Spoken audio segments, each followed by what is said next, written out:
Oh man, this is gonna be good. I'm so excited.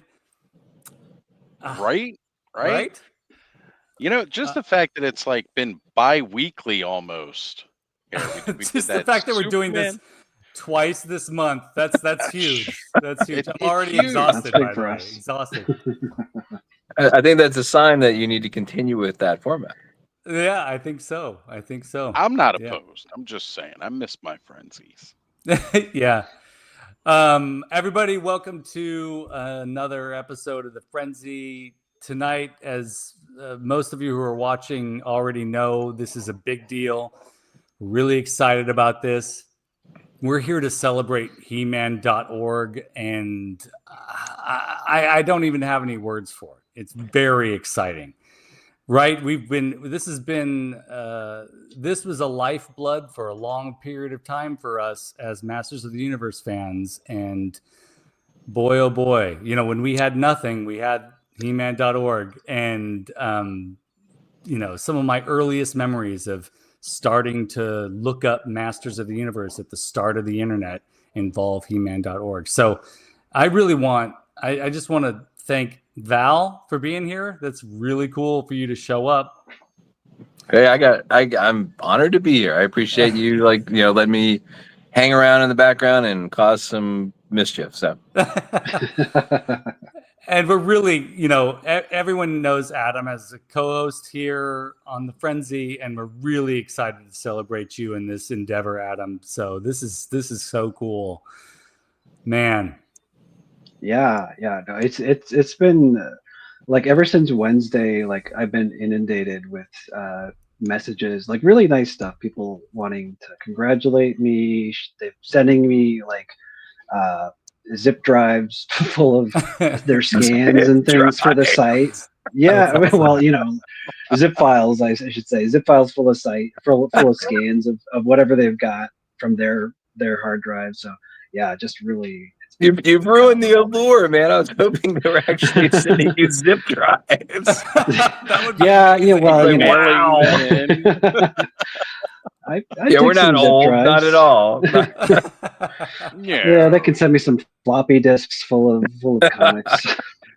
Take it back to the days when Full you of could save the comic. world with a 3 3/4 floppy.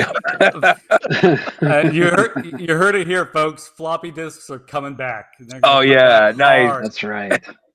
We can all be mad rule. again. Exactly.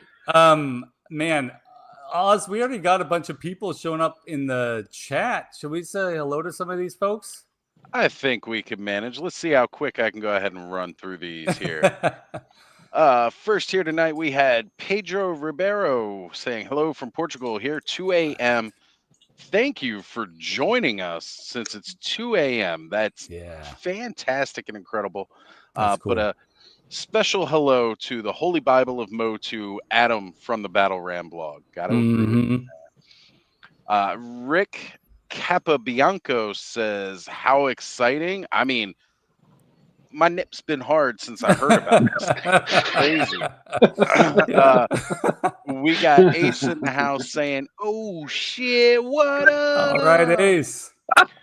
Duchess of Darkness in the house saying hello, Duchess. Skelly. And she listed all of us, but I only started the one comment. The Duchess being very polite after Ace is like, wah! Yeah. Right. Duchess is always so graceful and amazing. Yes. Thank you for being here with us, Duchess. Definitely.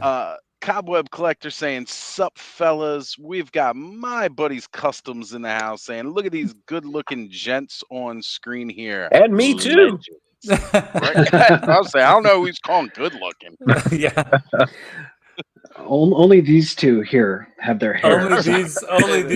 You guys are the models of the group. This is how it's gonna go. Hey, bald is beautiful, man. I'm just waiting to catch up with you. That's all. So. I am too. I think that's why I keep shaving my head. I want to get there. I'll tell you what. I'll get through the chat and then I'll give the Skullet update for the Frenzy fans who have been getting. Yeah, we nice. Need that. We've got Frankie Rivera saying, Motu is life. We have the power. Cannot disagree. Allison Troy, Retro Toy Princess saying, greetings all. Thank you, Allison, for being here. Kenner Vader. All right, Kenner Vader. Big fan. Right, Nice. right? Nice. Saying hello, everyone, and making us fully Toy Tube official. The man, Nolan, is in the house. What is up, brother? Thank you for being here. Wait, An uninterrupted guest here. Oh, she wants to show off her shirt that has nothing to do with this show at all. Yeah. Yeah, All there right. we What does go. that say? What we got? Ah, okay. Hold on, let's get the full screen so Drop everybody kick a can child read for a it. Red Bull. Very There we go. cool. You know what? Go Yeah. for it. Go for it. That's hilarious. All right. These we are the gotta- children now I'm raising. We got to post the website for that, where she got that T-shirt, so people can Right, order right. it. Just go drop kick some kid. Oh, look. Drop kick some kids for a Red Bull. Oh my God. Right. Hey, you know what? Or is you go. it some AI? It's the real one, I assure you. It's a horrible nightmare. I'm sorry, it's come true. I'm here. They didn't want me, but I just I tricked Adam into sending me the link, and now it's all ruined. But Yeah. hey, what are you gonna It's do? the Val Staples show. Going from here on out. All That's the Oh time. right. It's God, then everyone's getting offline. That's great. Good job, Adam. You just ruined the show. Just scare them all off. Oh, we didn't tell you had to do most of the talking tonight, Val. I'm sorry. Adam's actually, for a change, Adam's going to do all the talking tonight. Yeah. What? Oh, no no. way. Oh, You're in man. trouble. I'll just take the night off. See you guys. Exactly. Go play in my Snake Mountain real quick. That is not a euphemism for anything. We've got I just got that. Late Night Resistance saying Glassdoor here. Last Right. door. Glassdoor? Nice. So excited. Glass door. Definitely. Glass door. Good glass door, I guess. Nice. And Alan. Vine Jungle Figure Factory. Alan saying, Oh, Oz froze. Oh no. Unless he's Yeah, unless he's he's, he might just He be is so doing that excited right now. about saying what that guy said that he just Oh. froze up. He it froze happens up a little bit. It happens. Whenever Alan comes on Vine Jungle Figure Factory, we all get real excited and we froze up. We don't know what to say. Why wouldn't you? I mean, I seriously. know, right? Yeah. Right? Nice. We got a bunch of great people in the chat. This is really exciting. I mean, normally what we would do right now, Val, is talk about exciting things that we're excited about. What do we find out Well, there? why looking can't for you? Why can't you toys? talk about things you're excited about? Because we are chomping at the bit. We are chomping at the bit to get to the I- juice of this. But I do have one thing though that I'm excited yes, about, like toy wise. Let's hear it. So whenever are you still reading through the chat? Oh. No, I was just cobweb Drop fully kicking. into the sport of drop kicking kids. Yeah. Okay. All right. So Yeah, I will show this off. I posted about this recently. This Oh, is yeah. the Oh, Snowbro replica of the original Tony Guerrero He-Man. yeah, that came out really slick. Yeah. That's So, beautiful. yeah, it's a labor of love. I feel really lucky to have one. So this is what I'm excited about and will be excited about for the next several months. You know what Nice. I am super excited about? I got a pickup earlier this week. And Oh, he's sorry. here. He made He's it. right here. It's Bobby. What's up, Bobby? Sorry, I was doing something I should have been. How you guys doing? Yeah, it's what we're all about here. You know It's- that. Come on, Bobby. Good to have you back, Bobby. It's good to have you back. That's my pleasure. I thought it would be a good time to come back after all this time to say congratulations to Adam and all that. Yeah, it's exciting. Right. It's the Yeah, perfect Thanks, Bobby. time. Appreciate it. Absolute perfect yeah, no problem. So I'll see you guys. Come on. Nah. I I would like to talk about a couple of things that I picked up, but I feel like if I do that, I'm going to be revealing some stuff that I want to post on the channel later on. But I can talk about. I mean, this is pretty epic, and this is a little embarrassing. But if you watch this channel, you know that I recently finally got a He-Man a vintage He-Man. I'm a villains guy. I've been resisting getting myself a vintage He-Man, but Nice. I finally got myself a vintage He-Man. I have almost all the villains, but I finally got He-Man. So that's Congratulations, sir. Thank cool. you. Now it's Thank all you. heroes from here on out. I probably. I've been, yeah. Usually happens that way. Yeah. Oh, Oz, you were going to say something. I totally interrupted you. You know, I'm so sorry about that. One. Not at all. I was just shouting out the fact that Bobby was here. Oh, yeah. That's right. I thought you were going to reveal something too, in addition to that. Well, I mean, I got a pretty awesome pickup that I'm pretty excited Oh, about. This is actually from the Awesome Verse. Oh, yeah. I'm finally wow. one of the cool kids in the Mondo Club. Got the Venkman and Sam Hain Yeah. 2-pack. Nice. I was going to open it last week on Clubhouse. Unfortunately, I did not do Clubhouse last weekend, but that's okay because I can still do it this weekend. Yeah. But that's definitely what I'm all about. Yeah. I'm sorry you don't get to pay your Ken mortgage asked, this does month. that mean I need a... Yeah. Oh, you know, hey, It's an awesome piece, though. it's all good. They can handle that. Nah, they come at me, bro. Man, it's for me. This set was probably the most perfect Mondo set. Venkman being my favorite Ghostbuster.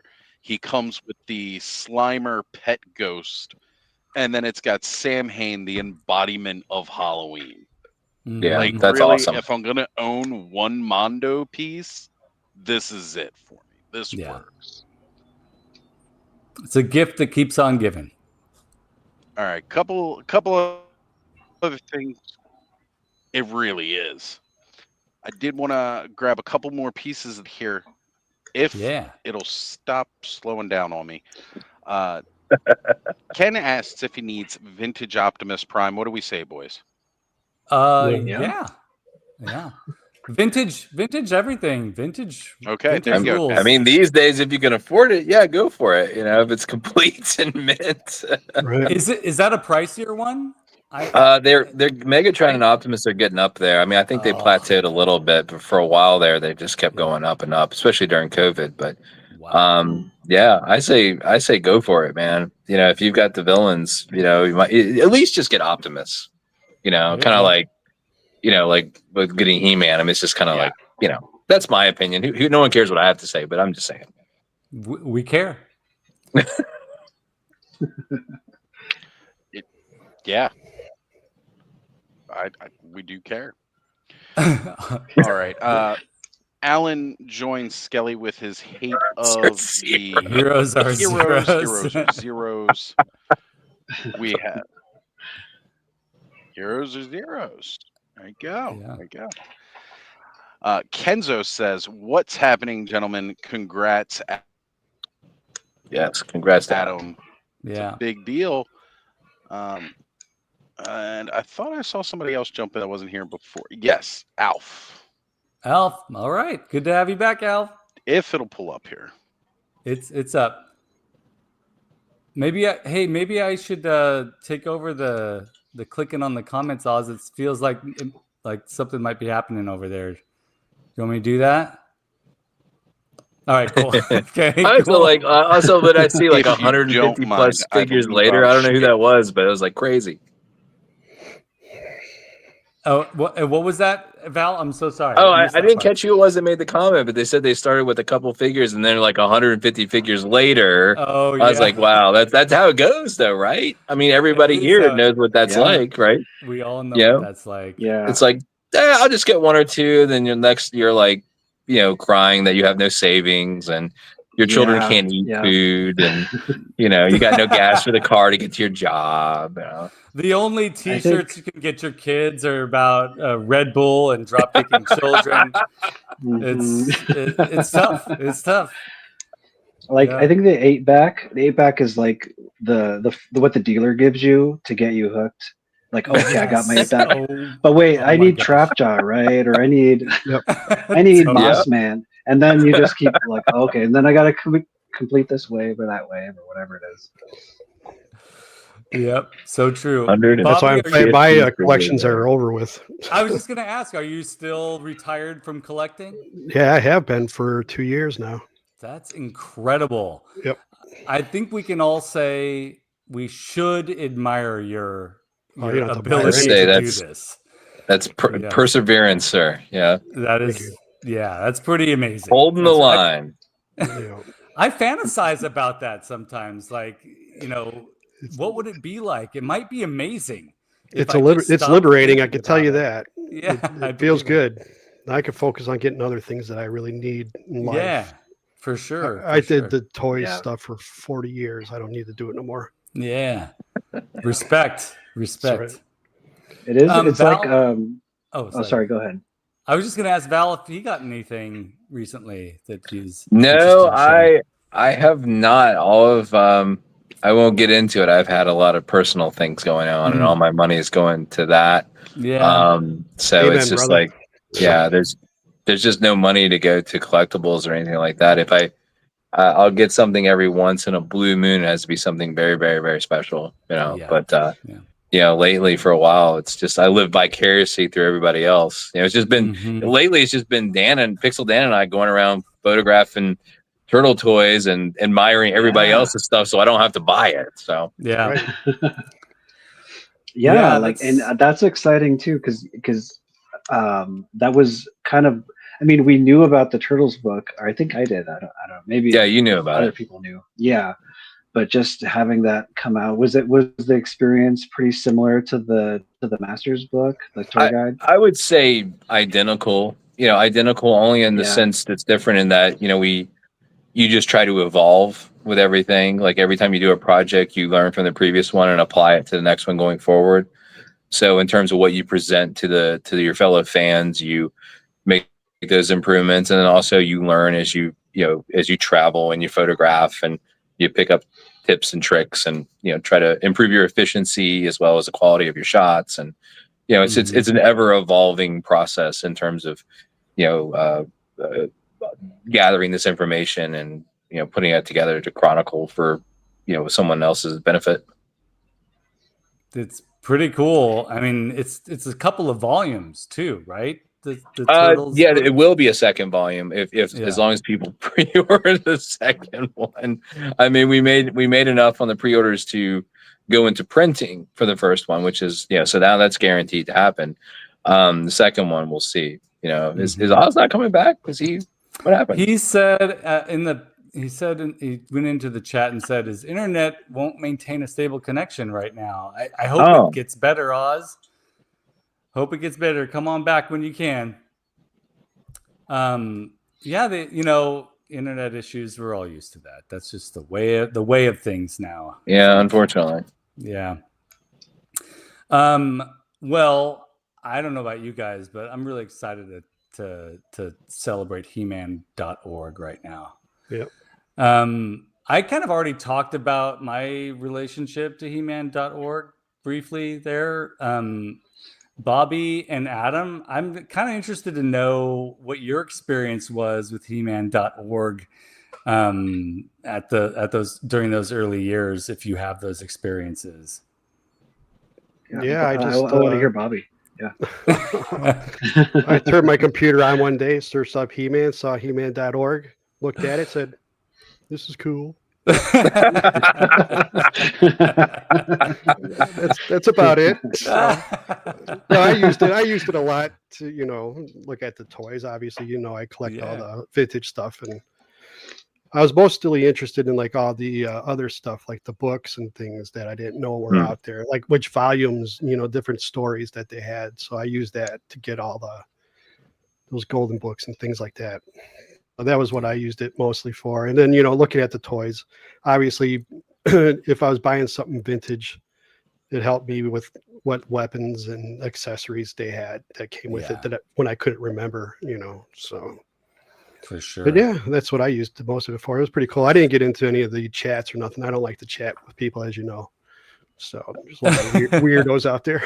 So it can get weird. Yeah. There's a lot of lurkers. A lot of Yeah. people just reading, not posting. So you were in good company, sir. It's not a. Yeah. It's a pretty. No, I didn't common even read phenomenon. them. I didn't really care too much about what people were saying. So There's that too.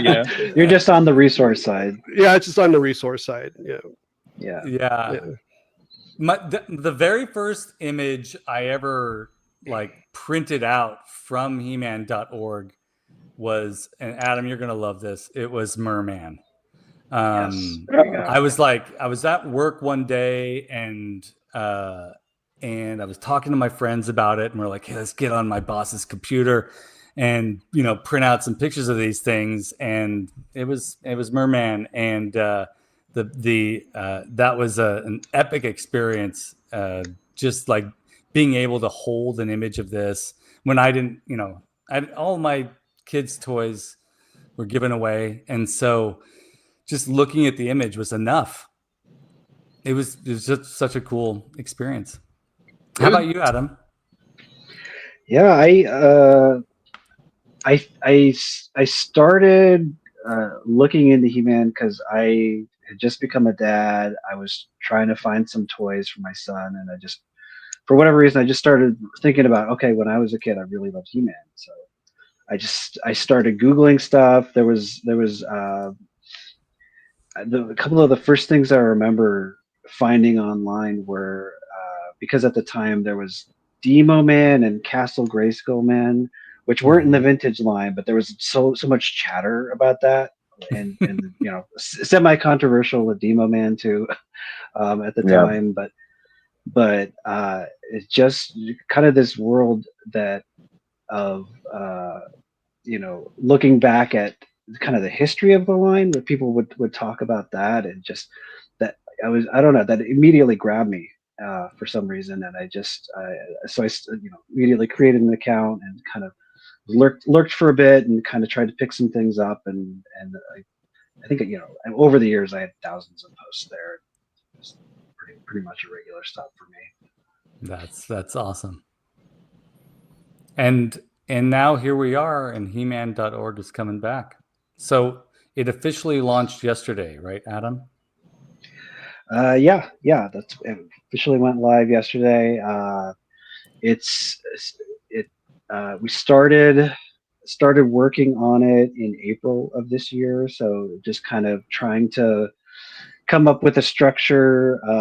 I've even since yesterday I've made some tweaks just because I had designed it on the desktop, and then I realized, okay, it's a little weird looking on mobile, so I had to make some tweaks there. And so there's a bit of that, and then just kind of working on the content and filling out things. And you can if you go on the site right now, if you go through every section, you can see there's a lot it's kind of a skeleton right now, and we're going to slowly be filling out, the meat on the bones, but there's already 400 or so individual pages or posts on it. There's been a lot done, but there's a lot more to do. And it's just, a lot of it's just trying to get the best of what that original great He-Man.org site was, like the most important resources, the things that we all remember seeing and enjoying, and trying to make it there again, and or make it better, just because we've got modern scanners and better images. 10, 15 years later. Yeah, my goodness. And I went on to He-Man.org this morning and was pleased that the aesthetic is still there, that the website still looks like the website. It still looks like He-Man.org. There's something about that, maintaining that, just the way that the pages look. Adam, do you mind if I put the slides up now? Yeah, go for it. I just loved seeing this. I was looking on my phone, so it looked great on my phone, by the way. It looked fantastic. Okay. So, I just love this. I mean, I'm curious to know, folks in the chat, when you see this logo and you see the website, How does it make you feel? I'm interested to know what folks think. So you guys started working on this in April? Yeah, and just I started on it like most of like the design has been me, and Yuka and Ben Massa have been working on scanning things or cleaning up images. So it's kind of been picking up steam, and we finally, it's kind of hard to know like when do we actually launch this, because it's if we waited till it was all done, it wouldn't be launched now. It might not be launched next year. So we kind of wanted to let's get enough out there so it's a resource, but not wait till everything's uploaded and perfect. And I think that feedback that you get when you're starting a site, this was certainly true for the Battleground blog. The feedback that you get, people like, oh, I like this, or hey, have you considered adding this, or here's another resource. That kind of feedback is also a motivator. It keeps you moving, keeps you working on the site too. Definitely. I'm curious to know. Oh, sorry. Go ahead. Well, I was just curious because I'm looking through all of what I've got from Val is thousands and thousands of images from the original site, and I know lots of people worked on it, and I've just kind of recreating some of the look, but I'd love to hear from Val if he's got any recollections on sort of the early days and how you guys sort of came up with the look or the what your philosophy was when you were designing it. Yeah, for sure. Not really. I mean, you when you design it, you kind of follow the trends at the time, and smartphones didn't become a major consideration until starting about 2010, where it started to really take over the share of the viewership of web pages, and now I think it's up to something like 75 to 80% of all website viewing is done on a smart device. So it's like desktop, I think, always looks better, but it's the the minor approach. You have to think about smart devices. But back then, you work with what you had, and like the first thing we did, which had that kind of one came up, there was like a menu on the side and then a menu across the top, and that was kind of the standard format at the top left and then across the top. And you design a lot of stuff at the time for the resolution that a lot of sites were loading at. So that first one, like, I anguished over it. Like, we had a section that was designed to be the main one, then the toy one, and the fan creation side of it, and the and I look back on it, and I can still see some magic in the compositions I created, but the amount of time I put into it sucks by what you can do with today's standards by far. It's like god awful, actually. But then Emiliano was like doing Masters Unbound, and like when we started partnering together, I really liked what he was doing, especially since he's such a good designer. And I was like, do you just want to do the aesthetics? And he did. So he did that site. And then Matt Tyree in the studio redid it again in like 2004, and we were starting to get more into, I think at the time, were we moving into CSS or was it frame based at the time? I can't remember. But then, in 2008, when we had the really, really big overhaul, that's when you were moving into, content management and like things that were built off databases, like whole CMS type systems. And that was at the time really expensive to do because WordPress wasn't really a thing. It hadn't really cemented itself as being like out of the box, plug and play. You can roll with it, and all these people in this community building all these plugins to do the things that we had to pay lots of money to have people build, customize.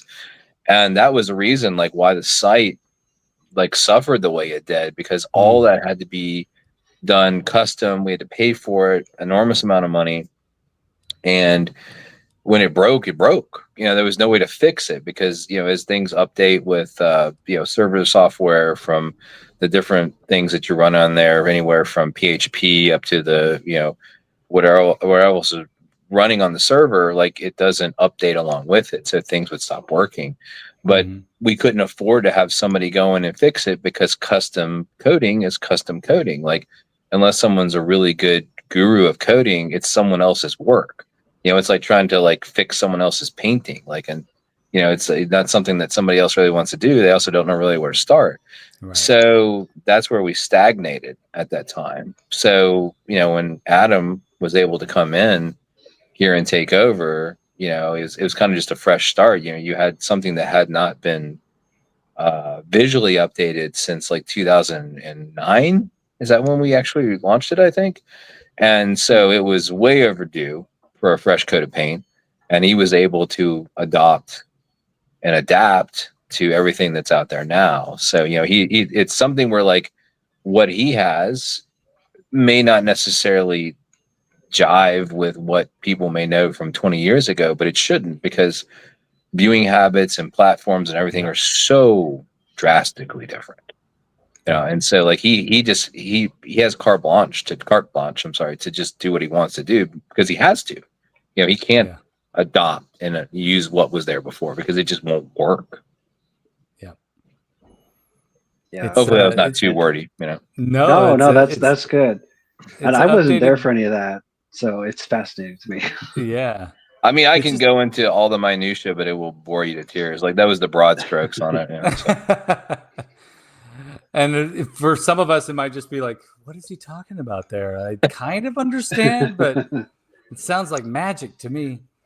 It was, I mean, you know, the early days, like you know, He-Man.org, before it was He-Man.org, before, you know, Jason Moore registered the domain, and before Adam Tyner and Matt Ratzloff combined their sites into He-Man.org.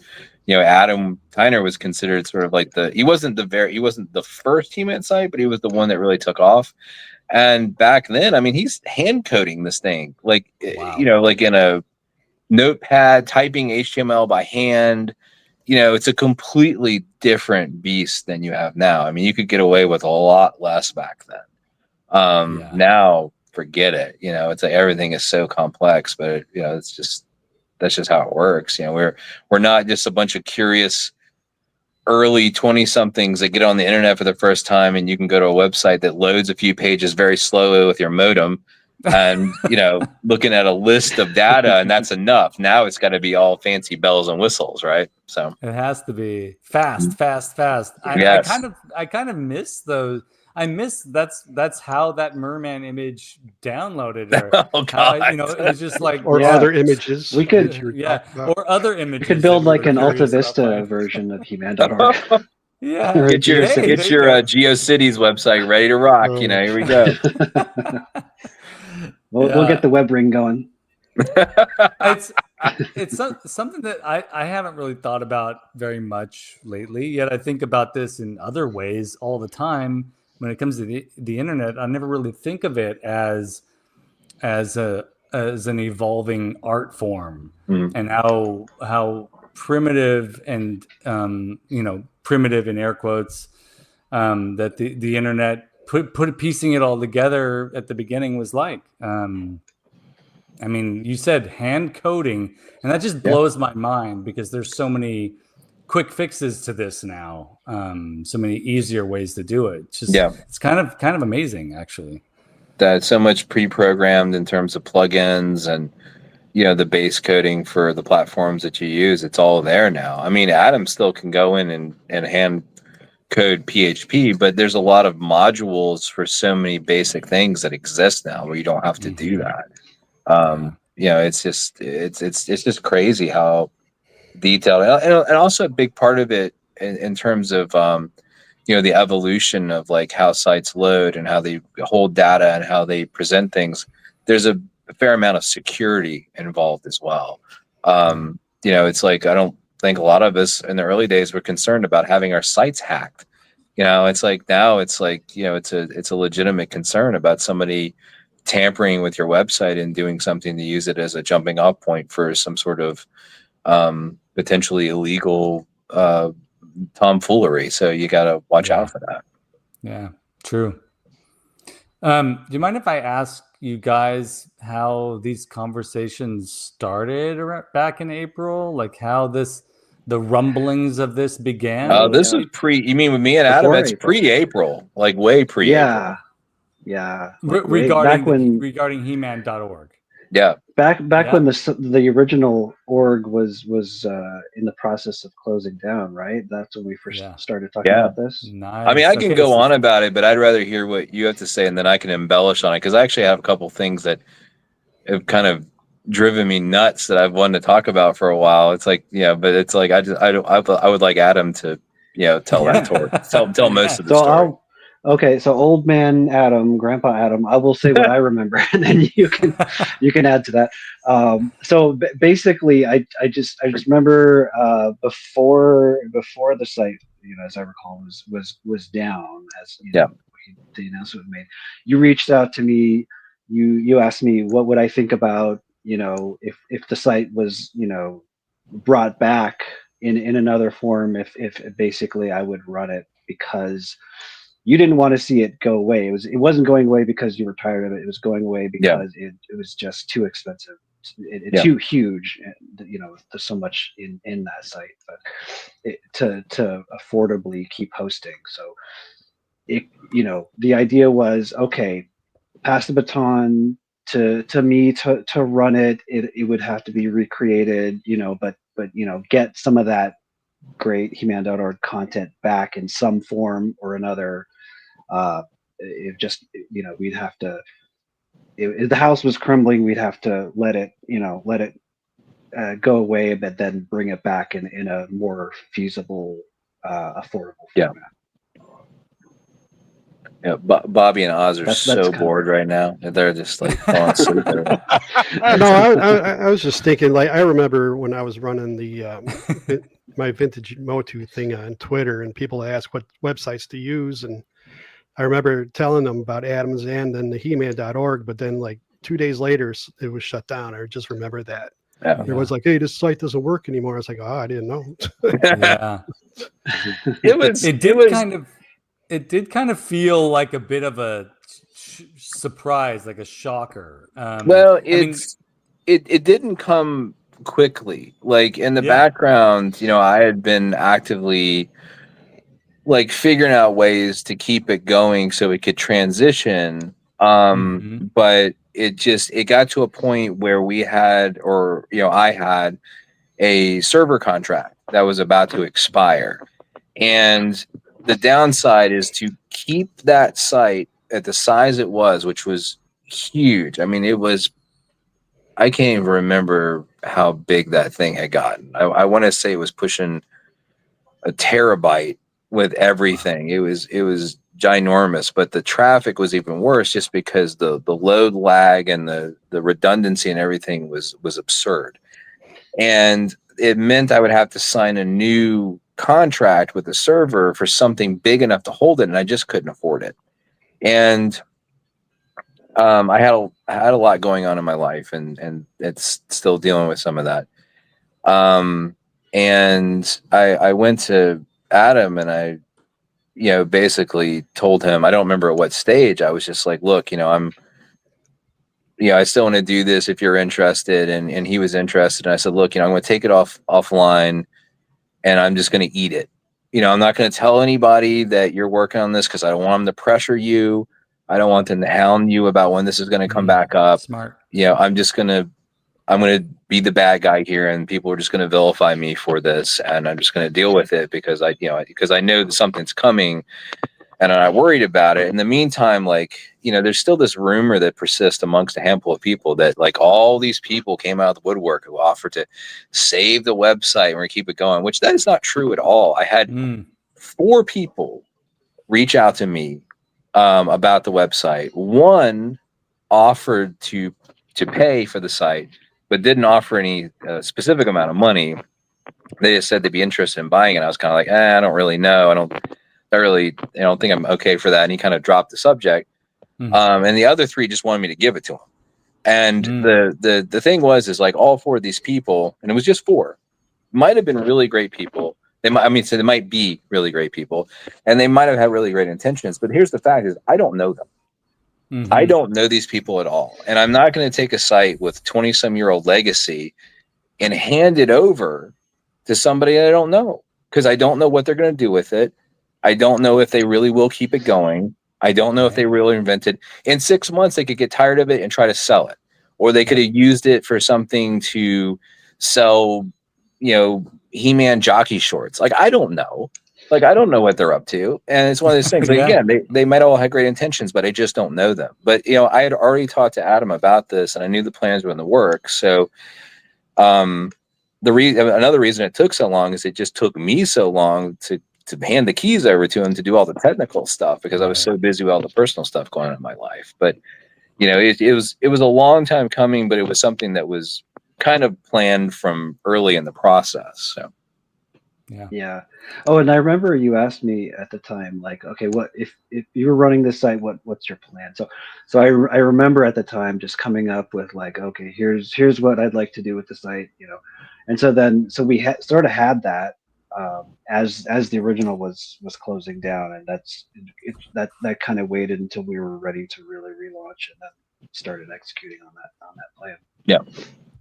Yeah, I mean, everything. It was more like, honestly, just sort of it was kind of like I had faith in you already, but it was more kind of a litmus test just to see if you did kind of mirror my thinking, and as to be expected, you did. So, like, when you everything you said and everything you put in place, I was like, okay, I already knew that Adam was the guy from a historical perspective. I knew he had, I wanted somebody that was US based to continue that, because there's already a lot of great like sites in other countries. So I wanted somebody that was specifically in touch with the US fan base. And, then when you kind of told me your plans and everything, I was like, okay, definitely. I mean, I was already like 90% sure, but that was like sealed the deal. So, yeah. Also, him being a glutton of punishment and wanting to do this is another. Obviously. I just want to do this because I'm like crazy, like you were all these years. So it's like, you gotta be a bit of a masochist to be an archivist. Yeah. I think I don't know, it's a disease. It's like when I get started on something, I have to finish it. I can't like not. So that just what keeps me going for all these projects. That's a good disease to have. I think somebody who has follow through and the energy and passion to begin the journey. That's like, lots of people have the energy and passion to begin a journey, but to have the follow through, the actual, and even if it is a compulsion, like that's what a gift that is. Not everybody has that. And if Adam burns out at some point in the future, hey, you know what? He wouldn't be the first. I mean, because it's like this is a lot of work, and eventually things catch up. And the other thing too is like, we talked about this as well, is like, I didn't want Battle Ram Blog to suffer. Because I knew he had spent so many years developing this sort of brand ID for himself. And, he and I both talked about it, but he already had his ways of like, how can he leverage both of them? And so like that made me happy to hear that too, because I definitely don't want Battle Ram Blog to go anywhere. So none of us want to see that either. And my thought is, like, branding wise, like, Battle Ram Blog is where you go for like the in-depth history article, and then He-Man.org is where you go for all of the resources. Like, I just want a guide to all the toys, or I just want to read this mini comic from 1984, or this UK comic, or whatever it is. So all of those, I think that's two different approaches to the same material, and I think they can work really well together. Yeah, I mean, I've got a bunch of these Dark Horse Masters of the Universe books right here, and if that was all compiled into one volume, I wouldn't be able. I'd have to have a wheelbarrow to carry it around. So it's good to have information sectioned off, just for number one, for our sanity. But also, for us to be able to, we've got our breakfast, our lunch, and our dinner. And it depends on what you're feeling like having. Breakfast for dinner? Sure. Yeah. I just got PTSD. You mentioned the Dark Horse books. Sorry. Yeah. Sorry. Trigger warning. Oh God. So much work. So much work. You know what? That's the toy guide. That's the only time that I felt a little bit burnt out. After that, just because it was so much work. Oh, my young Padawan. You that was just one. You've done so many. Yeah, you've done like, I don't know how many. Was it like 6, 7. I mean, some of them I just kind of advised on, like with James Talk, I barely did anything. That was, I just kind of got the ball rolling on that one. But, and then I just advised on that first one, like, what was the first one? The art of The Art of He-Man. Yep.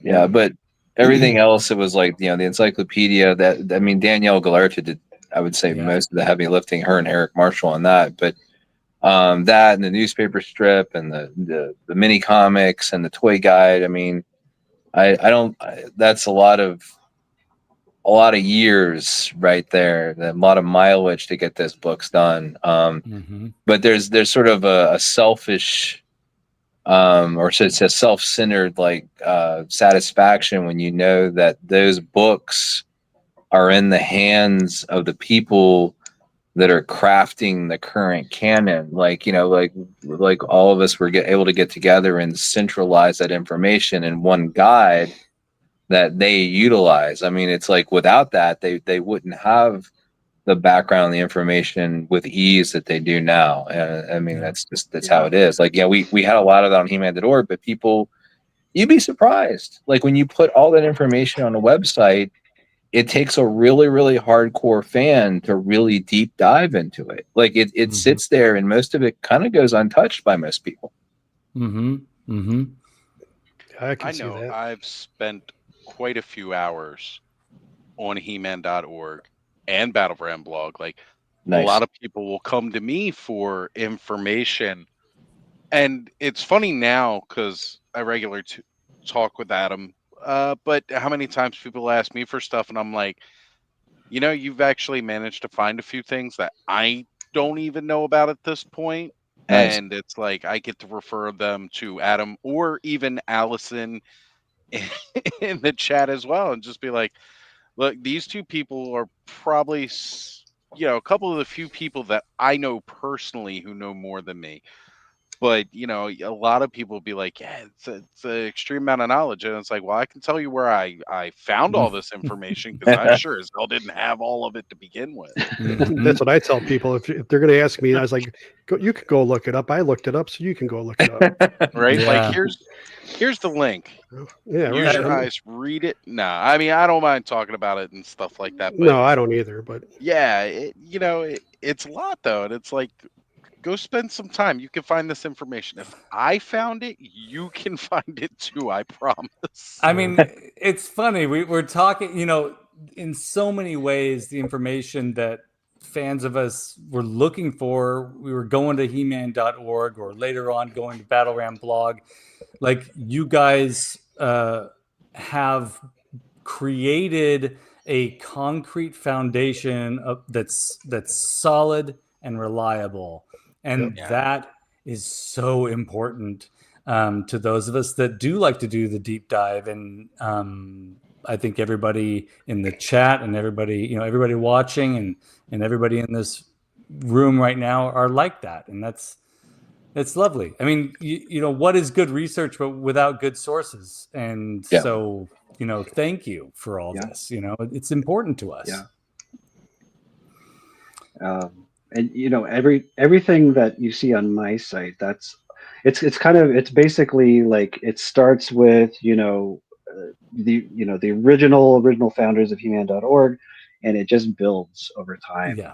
Like a lot of Battle Ram blog is built on He-Man.org and Power and the Honor Foundation and Grayskull Museum, all that stuff that existed before, and then I add to it, and then somebody's going to take my stuff and they're going to add to that, and it'll just that's how it grows. So sorry for me to get like I'm putting my work hat on right now, but that you just basically described the academic conversation, and every day I'm trying to help graduate students figure that out, that information comes from somewhere else, and we have to acknowledge and give credit to that place where that information comes from. However, without that information, we wouldn't have the ability to move forward into new territory. And that's why research exists. And that's why information exists. I would imagine it's also got to be a tricky conversation for you too, because we're getting into that day and age where citation sometimes gets tricky because sometimes you see information that's out there and you might think, oh, thievery, because they're taking some information. But sometimes these people see it, they actually don't know where it came from. They think it's just in the ether that they can pull and use, and they don't know how to track down the source. So it's got to be difficult for me to relay that, like how to do that research and find like the credible resources for where they're getting this information from. Yeah, credible. That's really important for people like us. We're fans, and we got to be careful. Any information that we find out there in while we're doing our deep dive or researching something on eBay to buy for our collections, the information has to be credible. And these websites that we're talking about right now are credible resources of information. And you see the story of a particular action figure and someone's talking about it on YouTube, you're going to want to know if that information is right. And ideally that person should say, hey, you know where I got this information, blah blah blah. So they got it from Oz. They got it from Oz. That's what I'm here for. Spread the misinformation to drive traffic to factual websites so that that actually nerd can come back and hit me with that comment. That's funny. No, I mean, it means a lot to us who have this kind of passion for these things, for you guys to go out and do the hard work of chronicling all of this. Well, I don't have to do it anymore. That's my job is over with now. You did quite a bit, but for years you helped compile that. And I was, in fairness, I was heavy into that in the early days of the org, and then there became, which I feel for anybody that runs a website, Adam included, or anybody else that runs a website like AJ at, for Eternia, or, Sebastian over at, Planet Eternia, or, John Atkin at He-Man World, or any of the other sites out there. You start out with this passion to accumulate it and do it. And then the administrative side takes over, where you're managing it, getting it done, and having other people come and help you. And it's frustrating because you want to be involved in the chase and the hunt, but you can't, because somebody has to be putting it all together. And I don't know how Adam's doing all that right now. Like, I did that for a few years when I was younger and didn't have all the responsibilities, and I couldn't do it now. So, I mean, my hat's off to him. Like, I don't know how he's doing all of that, wearing all these hats to, accumulate information, put it together, cite sources, you put it into a guide. And he's got, Ben and Yuka also helping out too, which is good. But it's a daunting task, for anybody that assembles an archive like that. It's just, it's overwhelming. Yeah. And also, like to Josh and Emiliano, who have done so much exhaustive research for, going on 15 years now at Power and Honor Foundation, and the stuff they've accumulated. I mean, just tracking down the historical resources and where it came from. I mean, it's just, and Emiliano is like a walking encyclopedia by himself. So it's just, it's crazy. It's crazy to put all this together. And then you're worried you might, if you don't put it on a website and or onto paper, you're worried you're going to lose it, because that happens. That does happen. Yeah. Because, I mean, just look at, they didn't have enough forethought to really chronicle all of this as they should have when it was happening, because they didn't realize that they were making history or the impact that it would have on so many of us, that 40 years later we're still getting crazy about it. Like, we still get excited. Nothing can take away that feeling when I, walking down the toy aisle and seeing Masters of the Universe hanging on peg hooks 40 years later. Talked about it a lot over the last several years, but I mean, that's because it was such a huge impact. And it makes you want to go look up, well, I wonder, how this happened or how that happened, kind of thing. Finding all that stuff because they didn't think at the time to document it, or they did, and it ended up in some file box in storage that nobody's looked at or touched, for 15 plus years. Yeah. It's even kind of worse with Princess of Power, Just the Oh yeah. if you compare like how much concept art and prototypes we've got for Motu, the Princess of Power is just there's frustratingly little of it, and I'd love to if more of that was uncovered. With time. I mean, gosh, yeah. I mean, it's like some and like the new adventure stuff too. I mean, luckily you have somebody like Jack Olesker on the cartoon side, but I mean, it's just.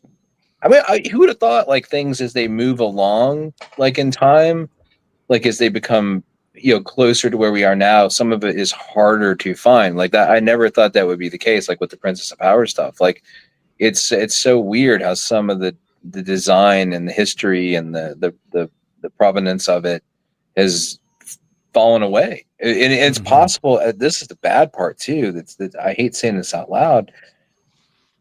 We're all so much older now, and by association, so many of the creators that worked on these things we loved are much older, and many have passed away. Yeah. And there may not be a chance now to find some of the information we're looking for because it's gone. So it's more important than ever to archive whatever we can get. It used to be like we focused on like the really, really important stuff that everybody kind of knew, right? And it ignored the minutia. But now the minutia is really important because if you don't get it now, you might not get it. And sometimes, like as I've seen Adam uncover many, many, many times, that minutia will set you on a path that leads to discovery for things that you weren't aware of. So yeah. And that's what it's all about, really. Like, and ideally, the Mattel machine will successfully get younger people interested in this. I mean, that's what we're hoping for. And I think maybe the CGI cartoon touched a couple of young folks out there, and got them interested. But the new movie and stuff like that, and that way the next generation can continue this legacy of information. That, I mean, you're voicing a really, really important concern. I think that most of us feel if we're in our 40s or 50s is like, what the fuck's gonna happen to all this shit? It's terrifying. And so having a foundation of solid and good information is super important as we potentially move into this like new era. Oh, it won't leave me alone. Get out of here. What's wrong with you? So cute.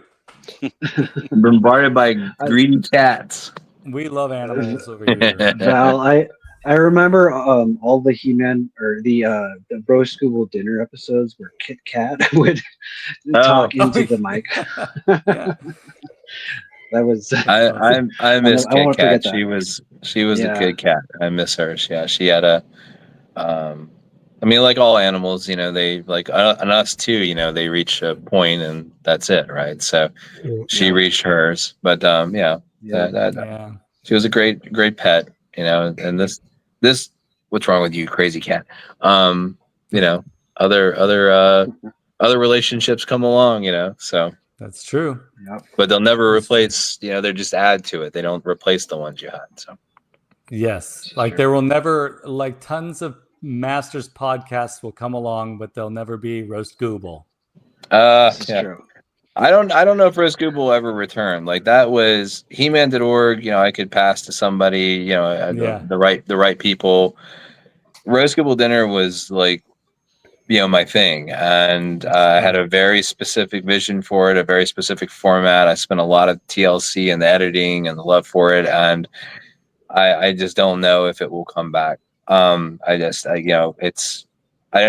know if anybody would care anymore. It's like I don't think it would find the same audience it did before. I think that was a product of its time, and I don't know if it could find that same energy. So it's like when guys like you come along, like you're the successors to do what you do for the current voice and fandom, that audience that's out there now, and that I think that's how it's supposed to be. Yeah, I think fondly, and I'm so thankful for Podcasters of the Universe and Legends of Grayskull podcast, because they keep that energy going and that enthusiasm there, and everybody that's watching right now is an amazing creator. Like, we're very close to our group of folks that come and watch this show and watch. I'm not anymore. Yeah, you are. You just like to say you're not. I mean, and you know, Bobby, that's a good point. You know, it's like people can only do so much. Yeah. Everyone needs a break, or it needs to figure out the path that works for their mental health. And if that means that, and at a certain point, people are, you know, fans or people out there that are just interested in this stuff, they're kind of like become a little dependent on us, you know, and then you feel this sense of obligation, and that's very difficult territory to navigate.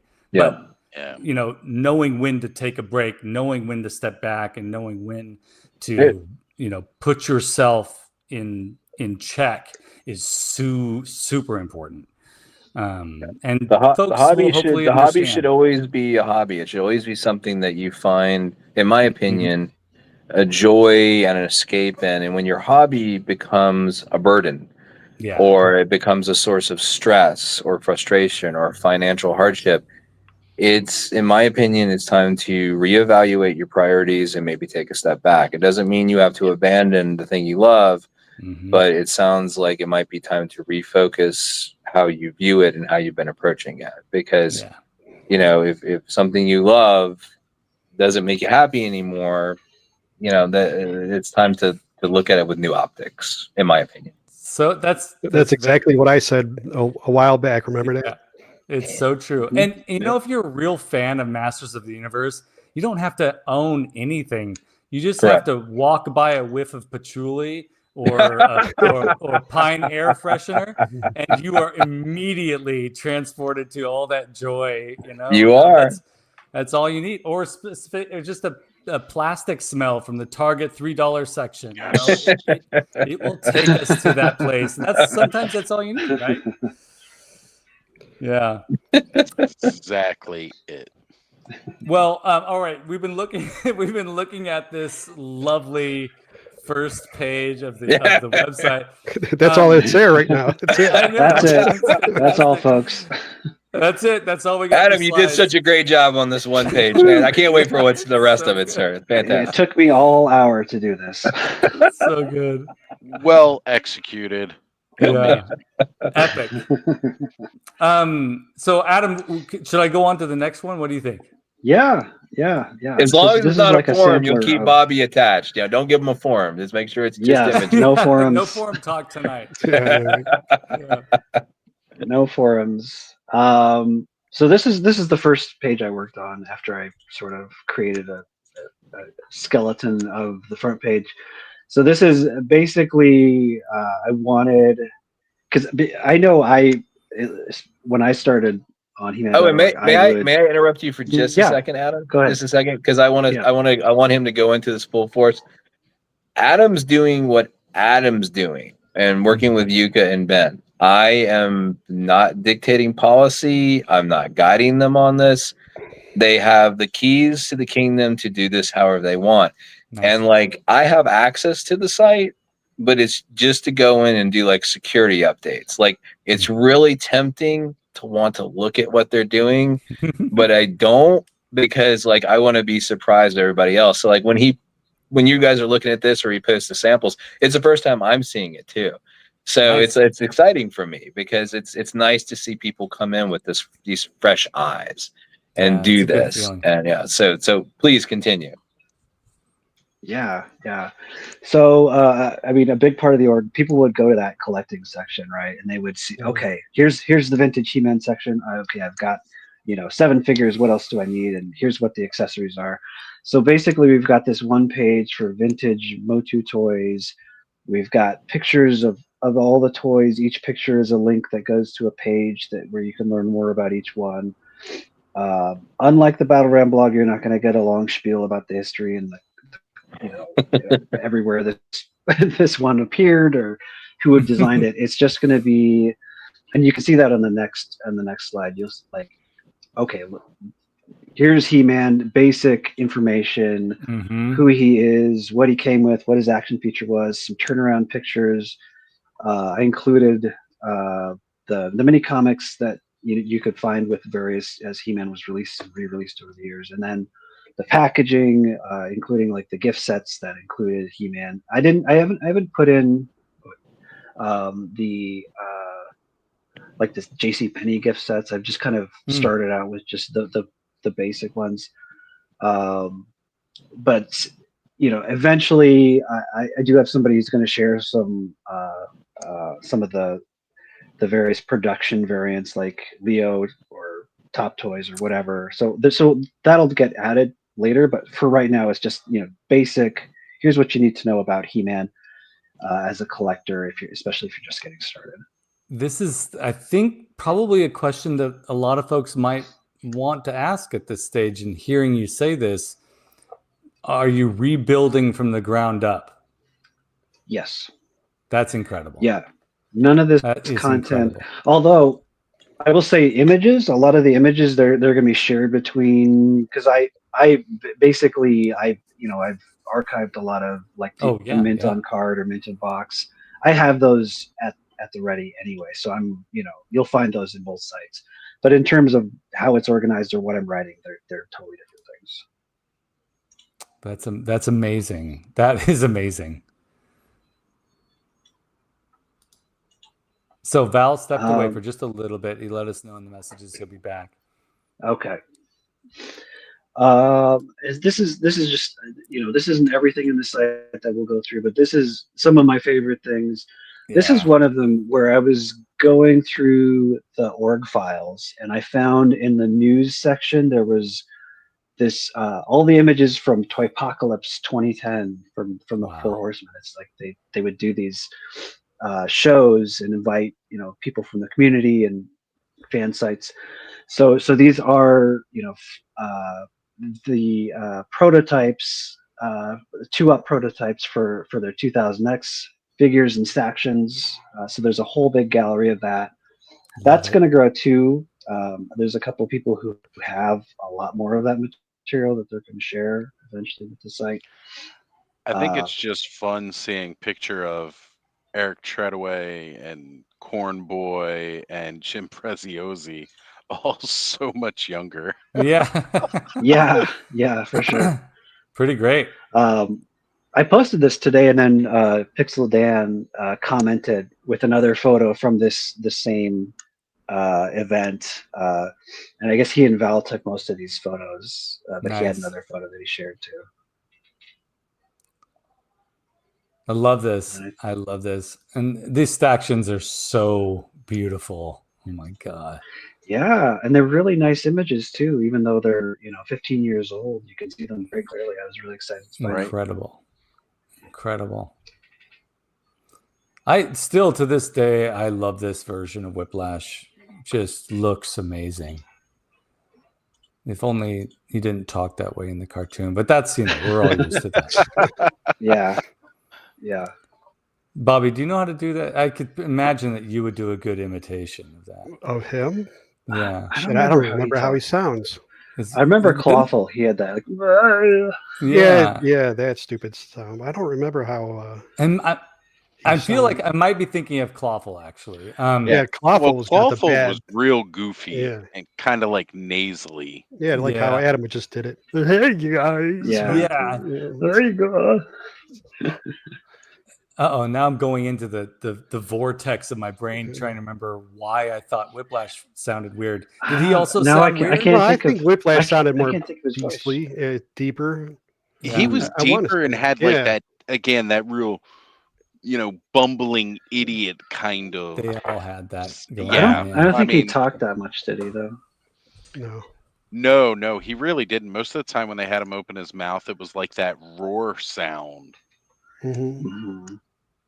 Yeah, like a T-Rex kind of from Jurassic Park. Yeah, that's right. Like the T-Rex from Jurassic Park. Exactly it. Yeah. I gotta say, one of the things that I still love most about the 2000X is just when the DVDs were coming out and they had the commentary and they were talking about that introduction to the villains and how they came in like order of intelligence is how you were introduced to them as they brought them on. And that also kind of lined up with their hierarchy within Skeletor. You know, just cool little details like that. I definitely love that Mike Young production version of He-Man the most, I think. Yeah. I mean, these are so beautiful. And so now people can go and look at these high resolution images of something that, they're not used to seeing. Is it bad that I'm picking out Mythic Legion's parts that are, since been kind of reused with, from these? Like, I'm looking at those clawful feet, and they look a lot like the feet on my Dragoseers, and I see that little leather loincloth, and I got that on a couple of figures too. I mean, it's just, they have like a, the artists, I think, have a synergy and an aesthetic that is sort of passed along in their work over the years, and it's just you see that similarity between them, and it's like, I think that's a good thing, because it like I love it harkens to their strengths as designers about the things that really resonated with people in their design.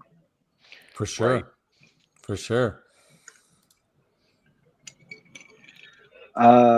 This is the classic section, obviously. That's a line I'm still obsessed with. So is that Pepper Spray He-Man, the first version that came out? I can't remember. Pepper Spray He-Man. Yeah.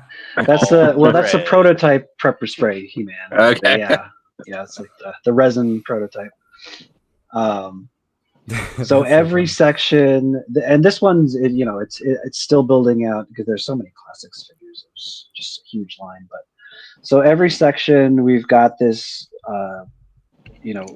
toy guide, online toy guide that Wacko did. So I've got the page that he put together, but then I'm also augmenting with, the galleries that we've got for the figures, and then especially prototypes. Like I think it's important to preserve those original Four Horsemen prototypes of these guys. So I've got some from a few sources. Even some of the promo images back in the day were actually the resin prototypes. So that part of it is gonna come later. I've got it for He-Man, but not for most of the others. But so that's a work in progress. Nice. Adam loves the prototypes. Oh, I love prototypes. Yep. Yeah. I don't have any prototypes, but I love them. It's someday. It's tough too. I mean, I don't envy Adam on that, because it's like, we took photos. I gave Adam. Well, actually, Adam, I've got some private stuff that I probably should give you access to. But the problem with it, which is the same problem I think you're running into with all the images I gave you, is that it's a product of the resolution of the camera we had at the time, which is crappy. Yeah. So, 20 years ago, hey, it seemed a good thing. Nowadays, it's like, bleh.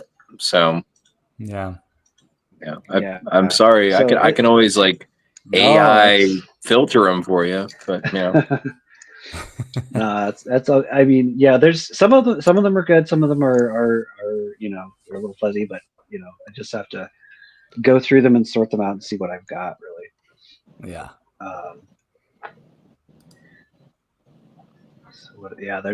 Those are some of the He-Man. Yeah, He-Man prototypes, which I've recently been obsessed with. This is a big section, the comics section. This is one of the ones we're really actively working on right now. Nice. Rebuilding the mini comics. We've got, so some of the original scans were good. A lot of them were not. A lot of them were just yeah. Bell knows very well.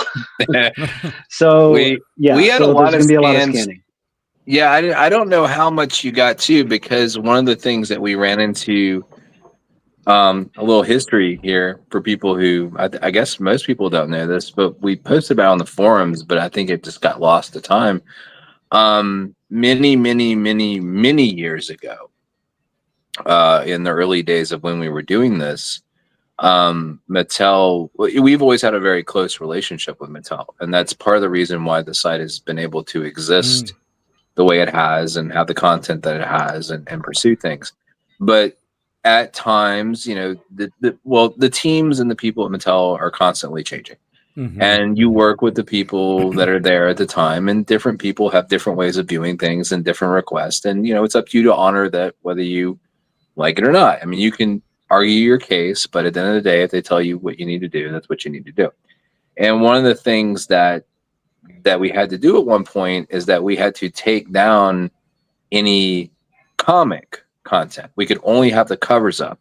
And I think fans were upset about that for a long time, because I think the mini comics just became a cover gallery and the books and everything did. But that's because, oh gosh, like 20 years ago, or maybe a little bit after that, whenever that happened, there were plans at the time. I think was DC the potential license. It was before Dark Horse got it, to reprint a lot of that, and it never happened. Which is why I pushed for the mini comic collection at Dark Horse when that opportunity presented itself. But it's like we could have it up now, I think, because no one is going to do it, and I don't think there's a big audience to buy a lot of that content. But that's why, you never saw some of that, and I think that's why, some of the scan content never got any better than it was, because we had no reason to improve it. So now Adam gets to do that. Yeah. This will be one of the big projects. We do have some of the mini comics, a lot of the early ones, and then sort of, if the later ones, it's sketchy, so we'll have to get new scans. So we do have good scans of the DC comics, Golden books, and right now Ben Massa is working on UK comics. He's got a big collection of those. So awesome. Yeah. We also found too that since He-Man.org works with Mattel, and we have a little more leeway than a lot of other sites in terms of what content we put out there, we found, at least when I was working with Mattel at the time, that in a lot of instances, some of this content actually drove interest in it being reprinted and being in books. It actually didn't work against it. It actually encouraged people to want to have them, because our generation, we like tangible product, and seeing it online is neat, but you want to have it in your hand. So being able to read it has actually pushed and benefited licensing of this product and actually putting it in print form. So I'm pretty excited about Adam doing this and working with Ben and doing the UK comics, because that might be the catalyst to get that content reprinted in a book format. Maybe. Yeah, that would be great. That would be amazing. Amazing. Look at this artwork. I just can't with this artwork. It's so good. I could just stare at these images all day long. Yeah. And if I get too wordy, guys, just tell me. I have a tendency to blurt in with stuff that no one cares about, so I'm sorry. Not at all. No, it's perfect. This is the audience where we care. Yeah. So my daughter just told me I'm too loud, so it's too loud. But that sounds like her problem, not you. Well, she's trying to sleep to get up for school in the morning. So it's the kid's job to tell you that, right? To tell you you're being too loud. She go have some melatonin. She'll be fine. Oh God. So Adam, just to let you know, the first thing I looked up when I went on He-Man.org today was From Eternia with Death.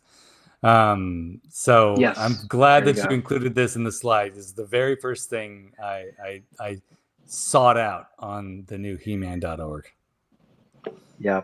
And it's kind of nice because I do want to improve the functionality. It is nice if you click on any image, it just kind of smoothly zooms to fill the whole page, but I don't have a way to from that zoomed in, I don't have a way to just click to the next page. You have to unclick it and click the next one. So that's something to figure out, but they look nice, and you can read them all, and it's kind of slick. It's just there'll be a lot of tweaks to this kind of stuff as we go.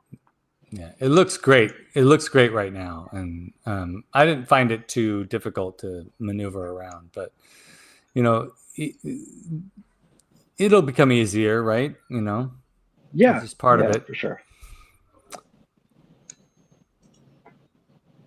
It's great to see those UK covers too. Yeah, yeah, because it was kind of the same low res scans have been passed around forever. And if you try to read them, all of the words are pixelated, so yeah. it'll be nice to actually be able to read these things clearly. Yeah. So this is something. There was a page with exactly this stuff back on the old org. It's kind of just a collection of packaging proofs and concept art and some prototypes for Princess of Power.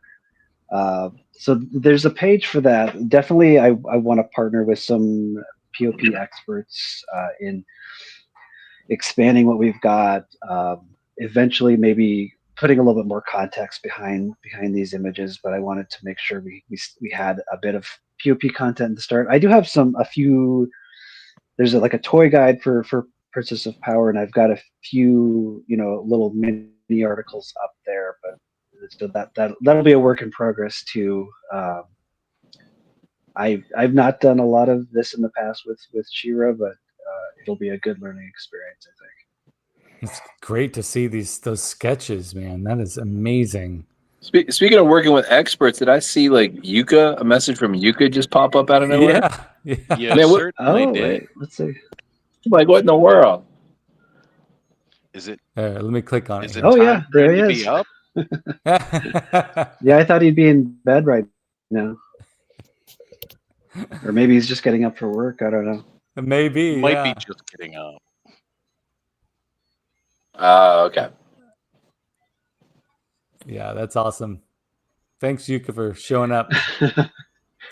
It's 5:57 a.m. over there, he says. Yeah. Oh my God. Gotta go grab that cup of coffee. Yeah. Best time of the day.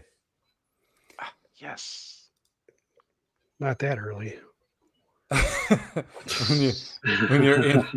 when you're where I am right now in the middle of summer, that early is like heaven. This is another one I think people were really excited about back in the day. The Errol McCarthy cardback and licensed product gallery. I remember when that went up. There was a lot of buzz on that. So it's nice to be able to return this gallery up to He-Man.org. It's fantastic. Was that the one that was just posted in the news? I can't remember. Yeah, I think I can't. Does it say originally? Does it say copyright and trademark Mattel in the bottom right hand corner?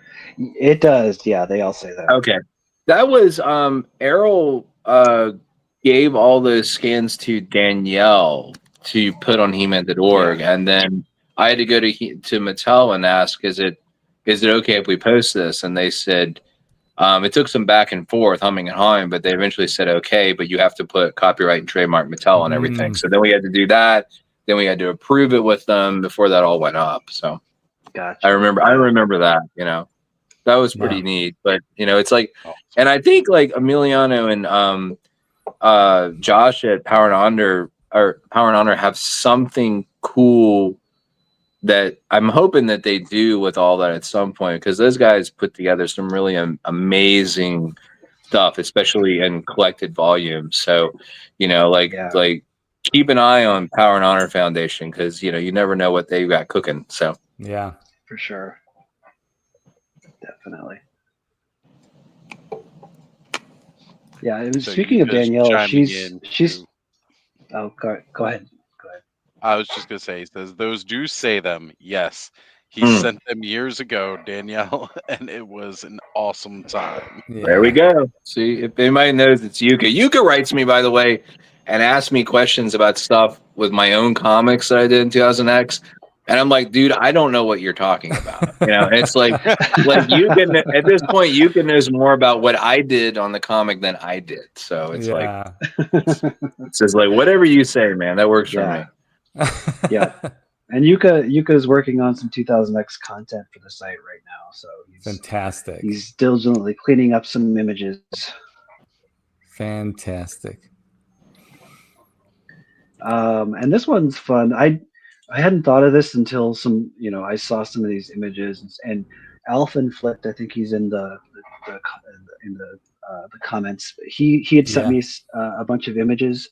I asked if I could use them. So this is in the vintage Motu section because it's kind of by era. So these were like the knockoffs of the original figures or competitor lines. So I've got like a Fantastic Stars gallery in there. Sweet. Nice. Which is, they're really charming. I don't have any of these, but I'm sure they're very, fragile. They don't look like they hold up to much abuse, but they're kind of charming. This Beastman. So when I was going through the slides you sent me earlier, Adam, I stared at this picture of this Beastman for like 15 minutes. I am in love with this. I've never seen this before tonight. This is incredible. So this is Fantastic Stars, Beastman? Yep, that's Fantastic Stars. Yeah, if you check out, I only put one other figure in here, but there's a bunch of them on the page, so you can check it out. Incredible. I bet you'd like a lot of these. Oh my gosh, yeah, this is like right up my alley. Alan, I want to know what Alan thinks about this Beastman. This Beastman is fantastic. Yeah, and so he still hasn't paused at a previous time because he was trying to click on another Beastman image on the screen. True. Like that's true.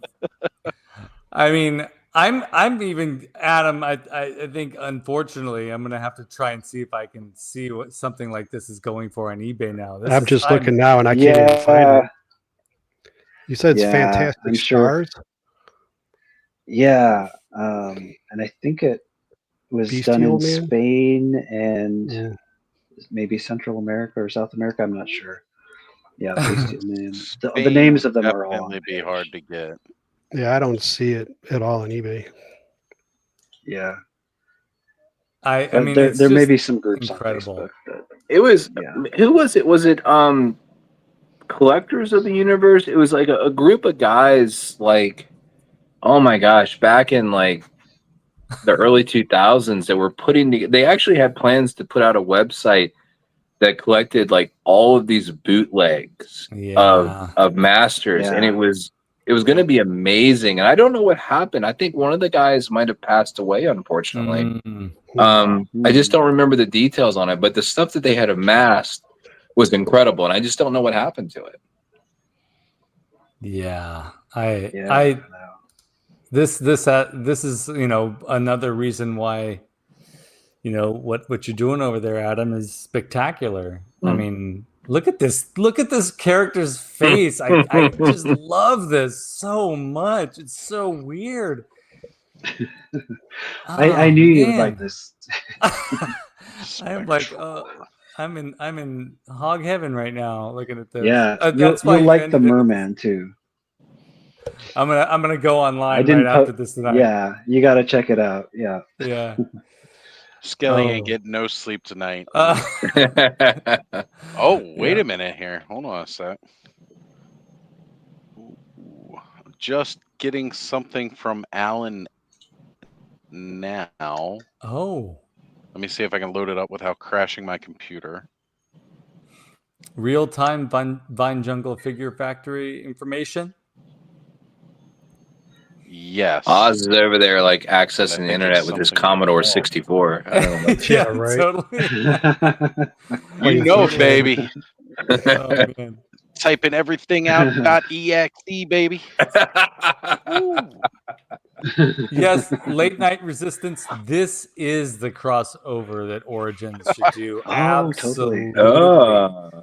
Or just put these characters out, like Sunman. Yeah. Just put them out as is. Yeah. Yeah. We know Mattel is watching. They're going to do that. Yep. I'm sorry, I had to steal screen. So, oh, there you go. Naturally, we started talking about Alan's thoughts, and he made sure to find them. Wow. Thank you, Alan, for finding much is that. It's that? I can't tell. heartbreaking. It's heartbreaking. 220. Yeah. 255 ain't too bad. 225. Yeah, 255. When did these Yeah. come out? Bobby. My lord. Let me see. if What? I mean, for something that's that, you know. that But I can't mean, No, like, buy, I what's agree. what's the I'd actual thought it'd be what's the more, actual actually. release year on these figures? I don't know. I do want to find out more about them. I've on that page. I've just got like a little catalog, bits of a catalog, but I don't have like Or any best offers. information on True. dates. I bet if I found packaging though, I could figure it out.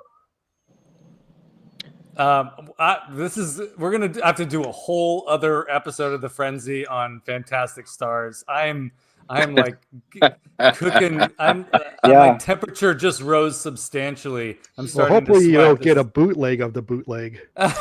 Well, I would be okay Alf- with that. Those honestly. are like the worst. They'll square off with Fuera's a T, you know. Yeah. There you go. Oh my gosh, I have this. I feel like I had seen Fuerza Tea in like in a grocery store at some point. I don't know why. When I saw those images pop up online for the first time, they looked somewhat familiar to me. The card back art, and I don't know how or why. Maybe a flea market or something. But I'm in love with Fuerza Tea too. I had to do this one just for Bobby. Oh, this ought to be good. It Cool. reminds me of that old vintage photo. Yeah. Incredible. Oh, and it almost looks like blow mold plastic. It I think it really might does. It's a true testament to the aesthetics and the designs of Masters, to where these bootlegs exist. Sometimes they go down a path where they're just, I don't even know, but we love them so much that we even love the bootlegs. I mean, that's, you can't really say that about a lot of other toy lines, where it's just That's know, even the bootlegs are awesome. I mean, it's like, yeah. You know, the eyes aren't even open. They're like just ripping out of the visor. Exploding open. Right? Like this is so Uh, awful. But yeah, I'm it pretty definitely sure looks like that it doesn't hollow turn either. blow mold. No, it Mhm. doesn't. That is fused on that head. Mm. You know, Val, you're absolutely right. And thinking about it right now, there is something about the aesthetic of He-Man figures that really works well in the bootleg arena, because like bootleg Big Star time. Wars stuff, it's interesting to me, but it's not nearly as pleasurable to look at. There's something just like amazing about Masters bootlegs. They really had that lightning in a bottle when they had that vintage line. I mean, it's like I know they've struggled every time they've rebooted this to try to recapture that magic, and kind of always going back to the well. And I think all of us are hoping there's going to be that, you know, that renaissance of Masters that comes along. But you know, there's just something about them that, like I said, you know, even with the bootlegs, there's an aesthetic, fluidity and balance, and just a synergy throughout the line that just, you know, works even when you deviate into like stuff that can kind of silly. And it's amazing. It's like what they can do. And like, you look at these bootlegs, like, I want that too. You know, it's like, I don't know. It's crazy to where there's like people that focus just on bootlegs as collectors. So, yeah, it's true. And I think that, maybe exactly what you're the whole line. Oh, you have to share that, Oz. I think exactly what you're saying, Val, is why like I was excited. I'm always excited about the new stuff that's coming out, but every time I look at a $30 Masterverse figure, I'm always telling myself to please go look for the vintage thing you don't have yet. Yes, that please could do. Yes, and there, because I'm trying to remind myself of that so that I don't get both, because I know that viscerally the pleasure is going to be far greater if I get the vintage one for $20. Masterverse, when they first started, I'm not saying this to disparage anybody, but they left something to be desired. But now, like, they have hit their stride, and what they're doing is fantastic. My heart will always be with classics. To me, that's the number one line. But Masterverse has just been killing it lately. But it all comes from the vintage. You know, you want to find the source. You want to be inspired. You want to recapture that magic. You know, you go back and you look at the vintage. You hold the vintage in your hand because that's where it all came from. And Hey, so Sean. true, Val. And we've got Legends of Grayskull podcast, Sean, joining us. Nice. Yeah. Hello. How's it going? Howdy. Sean, I don't know if you know this right now, but we have swiftly moved from talking He-Man.org to talking about Fantastic Stars bootleg line. These, Fantastic did you know about Stars. these, Sean? Like, these are incredible. Yeah. I've never seen these in my life, but when I was a kid, I used to love the old Remco ones. Yeah. Yeah. So like these would have been up my alley, even if they weren't masters as a kid, just for the fact that it felt like the same thing. You know, you can just add more to your collection and have a blast with them. So cool. Adam, you were totally right about the merman.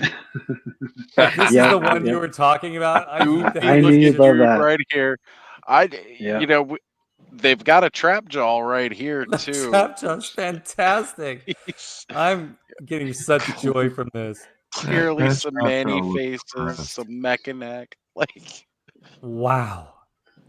I mean it. Like, my heart is beating. I'm having a really exciting moment. Wait, right now. scroll back down if you would. Keep going a little bit more.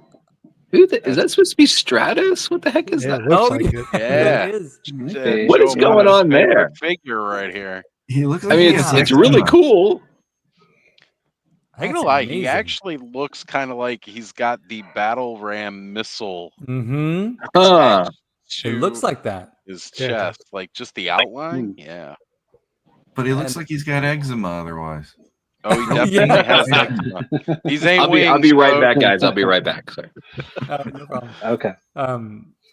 Yeah, this is so good. Oh man, Oz, thank you for finding this image. Oh, thank Alf. He sent them over to me.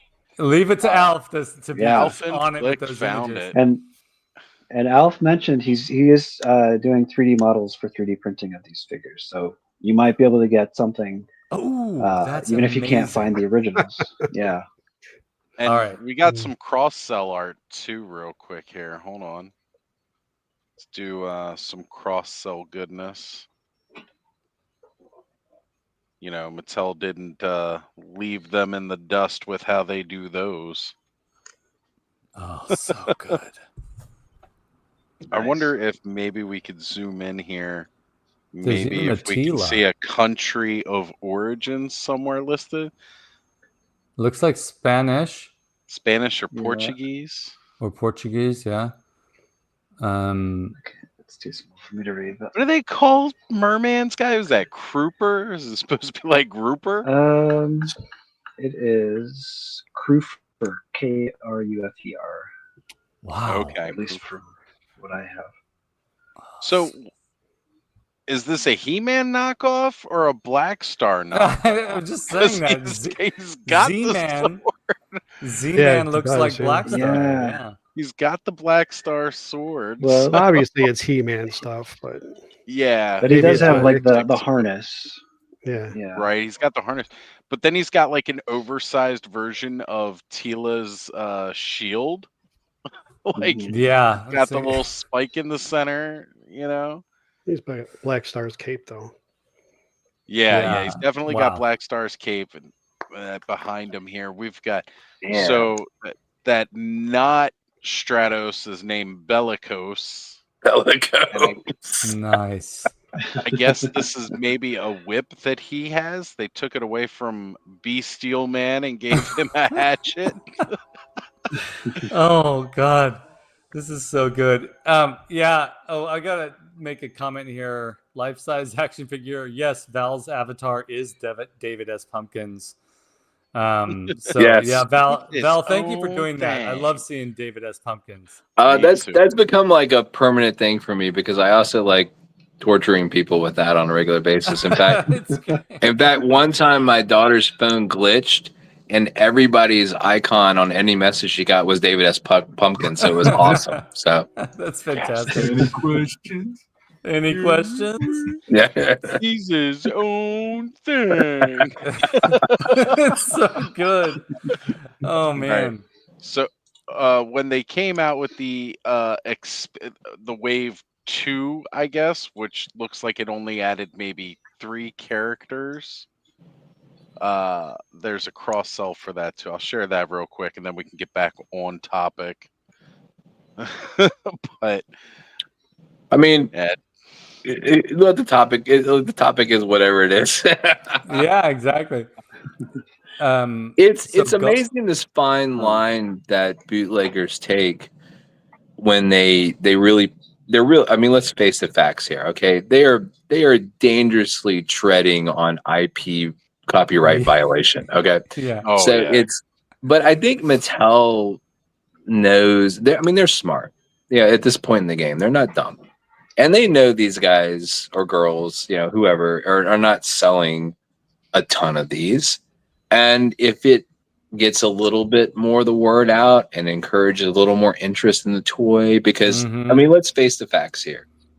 The majority of people that are interested in these bootlegs are either already He-Man fans or they might become He-Man fans. Yes, and it's only going to help the He-Man line. So I don't think Mattel is terribly worried about these. Now, if they show up in retail stores without a license, then they'll worry about it. Yeah. Well, I don't know. They got Bestial Man. And I mean, I never ever in my life wanted a character called Strong until right now. But there is a Strong in this world. That's awesome. Right up there, Strong. Strong. Just strong. I mean, it's like Man at Arms. That's like calling He-Man Muscle and just be done with it, Like, okay. That's kind of what they did in France, right? Yeah, Muscular, right? Muscular, yeah. So I'm kind of jealous of Krufer's trident here that Merman didn't get. That's Black Star too, almost. And we got Mechanique Man. Mechanique Man. I want all of these. I want them all. Yeah, they're amazing. I mean, it's just I love bootleg figures. I really do. Like it's always been a thing for me. At first, when I was a kid, I thought that was like, oh, that's not He-Man. That's some crappy knockoff. Like, what is that? But as I became a collector, like I can't get enough bootlegs because I love just either the creative approach or frankly the straight out laziness about it. But yeah. So it just makes me smile. I don't know why. I also want to point out here. I know where you're going to go with this. The fact that the Triclops character can only shoot his bow and arrow forward, but none of his eyes can face forward because it doesn't rotate. I was not thinking you were going to go there. I thought you were going. How do you know he doesn't have a special arrow that magically goes in the direction his eye is looking? I mean, you never know. True. That's true. Maybe. I don't know the power sets here. I don't know the lore. There was no what's this called? FantasticStar.org. Skelly's going to start that one up. Oh, yeah, no. he is. Oh no. Yeah, he is. Hey, but that takes me to the next question, which is, we know that Adam's compulsion can take him down deep into fantastic, no pun intended, areas of information. So is the He-Man.org going to incorporate more of this bootleg information, do you think? Please say yes, Adam. I don't want to put pressure on you, but please say yes. Yeah, absolutely. I mean, I don't once have he gets a lot through of the other 10,000 knowledge. things he has to do. Yes, exactly. Yeah. It'll probably just be like, one day I'm working on bootlegs, tomorrow I'm working on 2000X, the next day I'm working on POP. Cool. That'll make it interesting for me. I can do something different every day. I like All it. right. I know I said the last one was the last one, but when Alf just keeps sending you gold, sometimes you got to share it. And Skelly, this one shares a very special place with the Frenzy show. Because our original mascot, King T, Oh my God! apparently first appeared in this line. Wow. Nice. I love this. Please tell me you called him T-Man. T-Man. This was the picture he sent. I don't have cross-sell art for this one. Mr. Coffee. Right? The most pitying fool in the universe. I've just noticed here too, some of these taglines for the characters you can read. So Krufer, Merman, is an appalling character of hell. Wow. Appalling? An appalling character. Of hell. Hells. I see that, yeah. Of hells. Of hells, yeah. Bestial Man is a hateful servant of evil. Mm-hmm. And Gladiator is just body-to-body fighting. Wow. Body-to-body fighting. It's got it locked in, man. I tell you what. Love it. Love it. Wow. He only gets called in on special missions, I bet. So. Really special. Body. The specialist of special. Oh, he's special. It smells like beaten whole potato. Man. Oh God! I wish we had live comments during Roast School dinner. That would have made it so much better. Amazing. And then you don't have to edit, right? No. I have a feeling that because you already said, was it you, Adam, that said Alf is 3D modeling some of these? Yeah, yeah, that's what he said. Wow. I know that the group of folks that watch this show, I know that in seeing this, they're going to be inspired to make some things.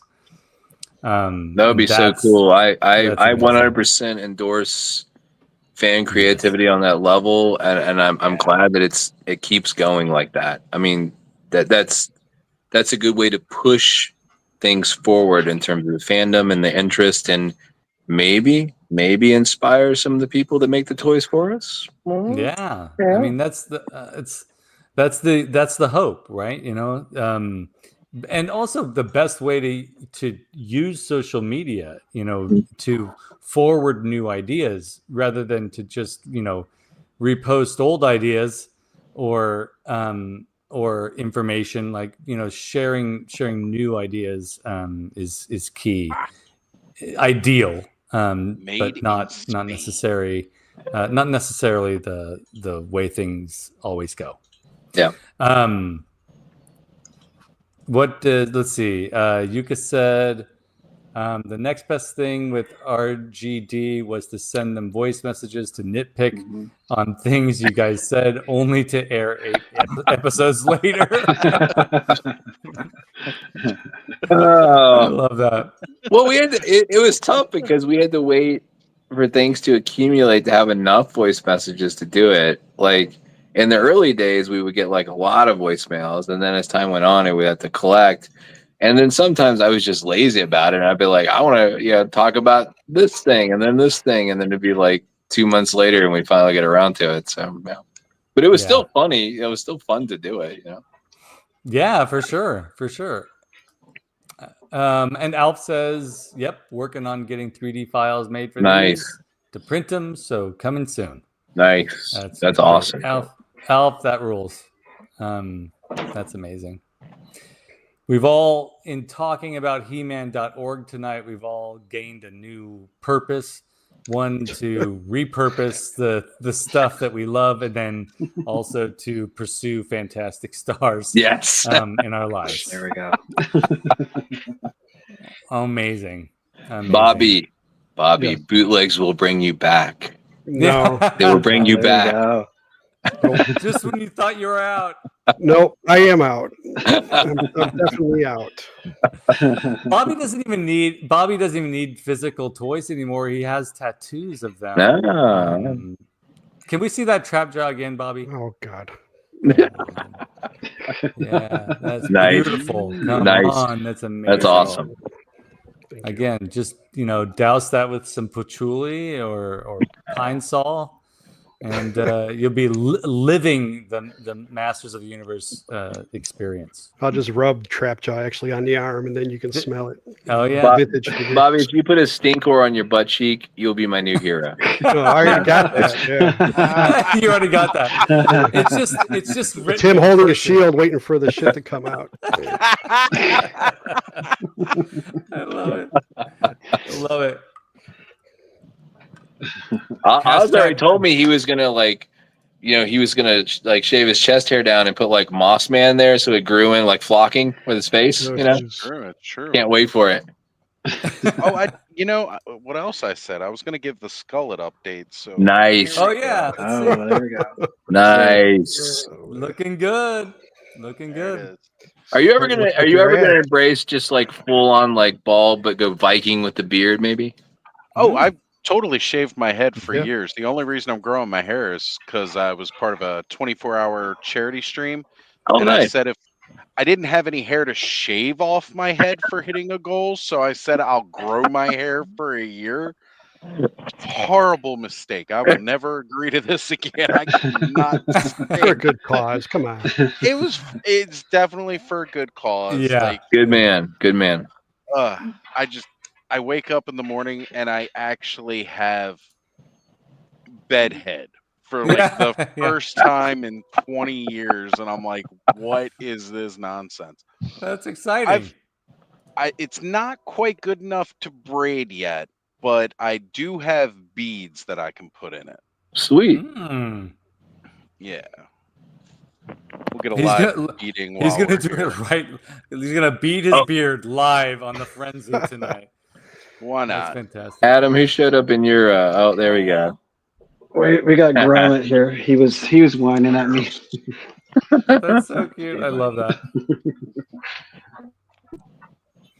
Well, Val, what do you have going on for you? Like, what's coming up for you? Anything exciting? I know you're working through some stuff, and that's necessary. It's one of those things where like I don't really talk about my personal life too much. I think Adam knows some of it, and I've been very reluctant to talk about my personal life because it's one of these things where you guys would understand, and the majority of fans understand, but it's that like 5% of fans that I have to worry about, which somehow take like personal tragedy and suffering and somehow turn it into something where I don't know, they'll use my family against me. And it just makes me not want to tell. Yeah. It just makes me not want to tell people what's going on, but it's like, there's a lot going on. Like I've had surgery. I've had things going on with my family, my mother, my grandmother, bad things. And it's been hard. It's been expensive because somebody has to take care of the people in my family. Yeah. And that's where my attention has been diverted. And, family comes first, and I'm sorry to the people I've let down with no power cons or things like that. But it's like, at some point in my life, after having done PowerCon since 2011 and He-Man.org all those years, I can't keep dumping money into things to make everybody else happy and letting the people that I love dearly suffer as a result of it. Makes sense. So I finally had a breaking point with that, and I had to stop. And I think that's about as detailed as I want to get on it. But it really sucks when I see people send me screen grabs of people saying these heinous things about me and what I've been doing, like creating these rumors that are completely fabricated nonsense. It's like, and I know most people don't believe them, but it bothers me because what bothers me is that there's total strangers out there that may have come along to enjoy PowerCon or He-Man.org at the time, and they think it's being run by some sort of evil demon with some sort of horrible plans for selfish world domination, when in fact, my family is suffering and I have to take care of them. Yeah. So one of my mom always said, when you assume, you make an ass out of you and me. Yes, that's a good saying. There's no for people to do that. Like Crystal Castle just said, everyone needs a break, and we were talking about it earlier. Like, I have family members that are just go, and it's potentially dangerous for them to be like that. Everyone needs to take a moment, step back. All of us sitting here with you right now know this feeling very well. So you've got our support, Val. I want to tell you, though, that even if you stop doing anything related to Masters of the Universe, respect, because you've given so much to this community. You can do whatever you want, my friend. You've already done enough. You've done that. Yeah. I appreciate that. It's like only if I'm sorry, the cats are going crazy in here and they're like, I don't know what's going on. It's one of those things where I'm hesitant to talk about that sort of stuff too, because it's like there's a point where it starts to sound self-serving. Like, it's like, if I tell you the things I've done and the sacrifices I've made, it makes it sound like I'm just trying to elicit sympathy. Mm-hmm. And I just try to keep a lot of that. Like, only a handful of people know. Yeah. But, outside of all that stuff, which I think all of us deal with it, we deal with family, we deal with personal problems or whatever. Mm-hmm. There's a situation where, like, PowerCon, I'm trying to make it happen. We keep running into venue issues. Like, we locked down a venue, and in this area, things have gotten so crazy in terms of medical conventions. And I was talking to, I think Mega J Retro is still on here. I was talking to him about this the other night. You got medical conventions, you got religious conventions, you've got political conventions. You not even pop culture makes a small percentage of the type of events that take up, like, trade show space. That most of it's commercial based and things like that, and the competition is steeper than ever. And PowerCon requires a certain size venue, and the bigger show gets, the fewer options you have, and then you're competing with everybody else that needs this kind of space. So it becomes hard to find a place to put it. And but I heard there were some fans doing a show out in California, another fan show for He-Man, and I wish them all the best luck. It's hard. I lost a lot of money getting mine off the ground, and I wish them the best of luck, because if passion and love is behind it and they can do something that fans love, I mean, that's awesome. But I still hope to bring back, like, a He-Man focus show for He-Man on PowerCon, and the toy show. I'm just waiting until we get find a venue that's not competing with somebody else. And then, Dan and I are doing Turtles, and then I have, like, other stuff on the side that's going on. So, not a lot to report too much. So. Well, that's good. I mean, we know how difficult it is. No, we don't. I was just going to say, we know how difficult it is to do that. We don't. We're still trying to figure out a way to get 5 or 6 people to our Frenzy Con in Fargo. 5 or 6 people. The 5 or 6 people are probably just going to be the same 5 idiots that keep doing this show. It'll be us. Yeah, pretty much. Frenzy Con in Fargo. We love alliteration on this show. So is it something where you could do it more of as, like, I don't know. It seems like people would be, like, really hungry for something like that. Like, as long as you go with, like, lowered expectations, and there will be a very low bar set for a Frenzy. Yeah. It's gonna be the Denny's in Fargo, and we're gonna have lunch. Hey, you know what? Bring your own food. Dragon Con started out with a handful of people, like, 30 years ago, that just hung out in one place, and look what it is today. So I mean, it's all about following a passion and bringing like-minded people together. It's not about throwing as much as you can against the wall and spending as much money as you can. Passion really does drive events like that. And if there's good people behind it, and you have a message and you have a purpose, and you do something that's fun, it will grow. How it grows is left to be seen, but it will grow. So. Well, I admire your positivity, Val. Those are all wise words. And Jeff Prime. Oh, sorry. Yeah, thanks, Oz. Was saying you could have a con consulting business. I think that's very nice of you to say, but there's actually people that already do that, believe it or not. So it's kind of crazy. It's like the more I look into different things out there, the more you're amazed to find what industries already exist and like you didn't even know. It's like, whoa, really? There's something for that. Crazy. Yeah, that's awesome. Yeah. Alan says do a frenzy cruise. That would be great. Anybody have any boats? We'll do a 3-hour cruise. I live in Baltimore. There you go. I might be able to commandeer us one. I'll throw on a different bandana, and we'll get a cruise ship here in Baltimore. I'll figure out a way, and then we'll get the cruise ship to go to Fargo. The whole reason we picked Fargo was because it was in the middle of the United States, so it was fair travel for everybody. There's bound to be a creek that can take us from the ocean to Fargo, right? Some little creek that travels all the way through. Hey, you know what? If in Friday the 13th, all of a sudden Jason could get to Manhattan on a boat, you guys can figure out how to make this work. Absolutely. There it is. Absolutely. There we go. So Crystal Lake is connected to all the bodies of water. Looking good, Oz. There you go. Very nice. I might pop a couple more in for this weekend. So I love it. Bobby. Yes. I know that you could come up with a good name for this. How could we combine the frenzy with Gilligan's Island? Without just imitating Gilligan's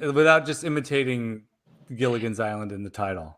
Just call it Frenzillion or something like that. Frenzillion Island.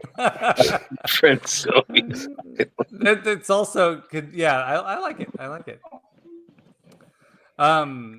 Adam, we gotta celebrate you some more, buddy. This is so cool. I'm so excited to just get lost in the research again, as I do with Battleram blog. Just diving into He-Man.org will be a lot of fun. I'm so excited.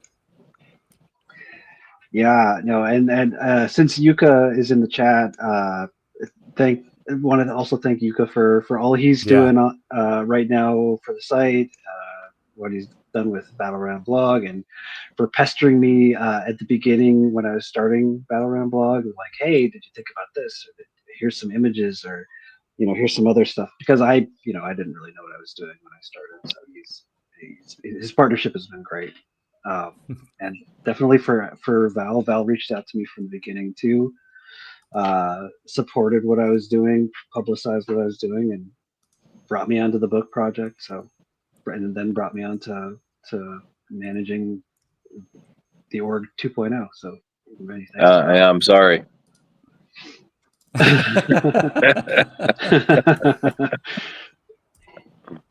All right, again, taking care of one little thing over here. Sorry, and I'm very bad at doing two things at once. So let me do this. Here. Just took care of it. I blame Sean. It's his fault.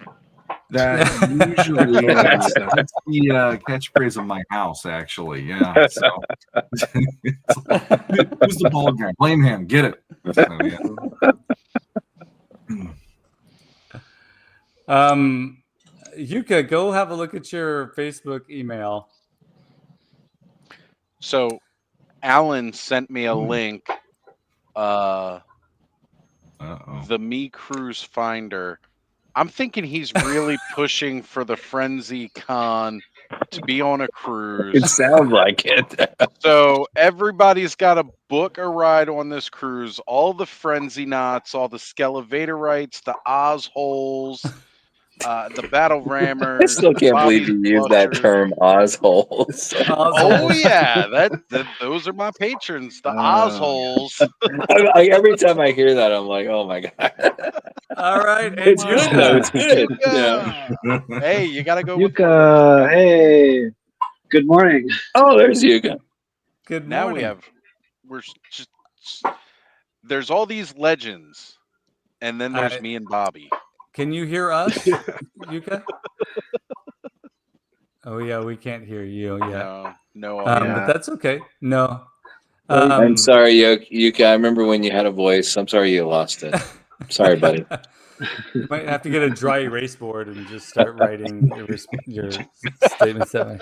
I want to tell a story about Yuka, like especially since he can't respond, which makes it even more funny. So there was Grayskull Con, and like James and Daniel Benedict, and I forgot who else were there. And everybody loves Yuka, but they were teasing Yuka by like sticking his face on like photos and stuff on like boards and stuff around it. And I think Yuka got upset about it and like went and like pulled them all down. But what you could never realize is they did it out of respect and because they loved him. So Can you hear me now?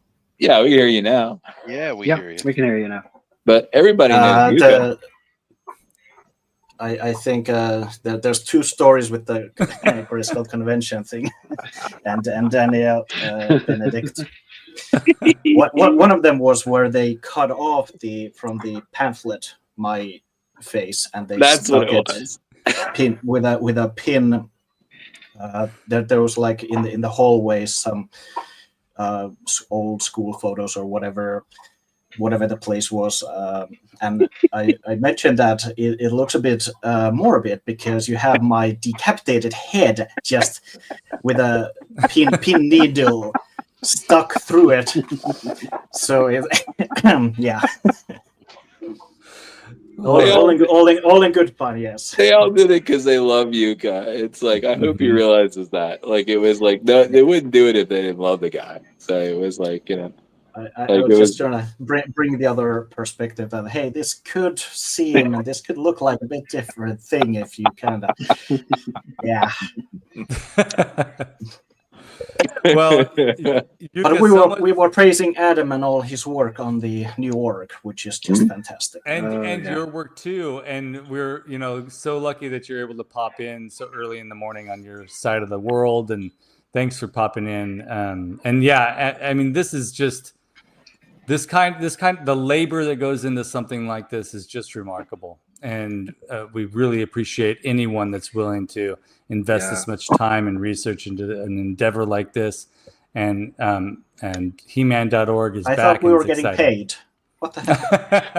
Oh yeah, I'll Venmo. You're getting paid for this stuff. You're getting paid in shares of Fantastic Stars. We'll make some Fantastic Star coins or something. Hey, look, I'm just saying, I'm looking at these figures here on eBay, and not a one of them is selling for under $200. So. But also, they may not be selling. So I'm going to. They're clearly not selling. Really low offers. Is that insulting if I were to make really low offers? Probably. I mean, you could go as low as $39.04 a month with Klarna. Oh God. Okay. Klarna. I mean, it doesn't hurt to make a low offer. What's the worst they can say is no, right? Yeah, that's true. That's true.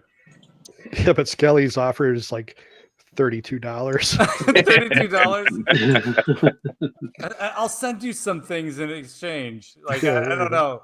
I'll paint you a picture of Bestial Man if you give me the actual toy. Yeah, that's nice. I will send you a dio for all the figures you're selling me. Yeah, exactly. There you go. Yeah, that's just like it's going to be an amazing. I know it's going to be an amazing few months as I explore possibilities for getting some Fantastic Stars. But let's get back to He-Man.org because it's really where we're supposed to be. Yuka, you tell us a little bit about how you've been able to contribute to He-Man.org since we have you here. We're lucky enough to have you here.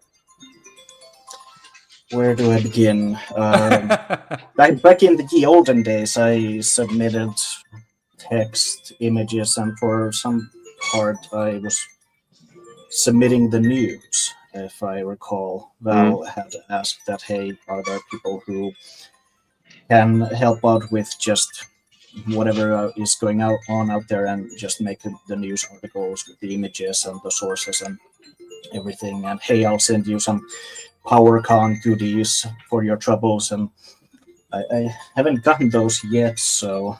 But what was I supposed to send you?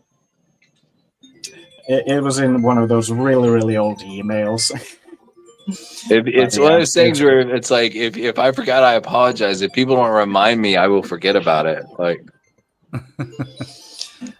but it's yeah. So on the OG org, yeah, I had contributed in some parts and everything, and so was very, very lucky that Adam then thought of me that, hey, maybe this guy can help out in some way.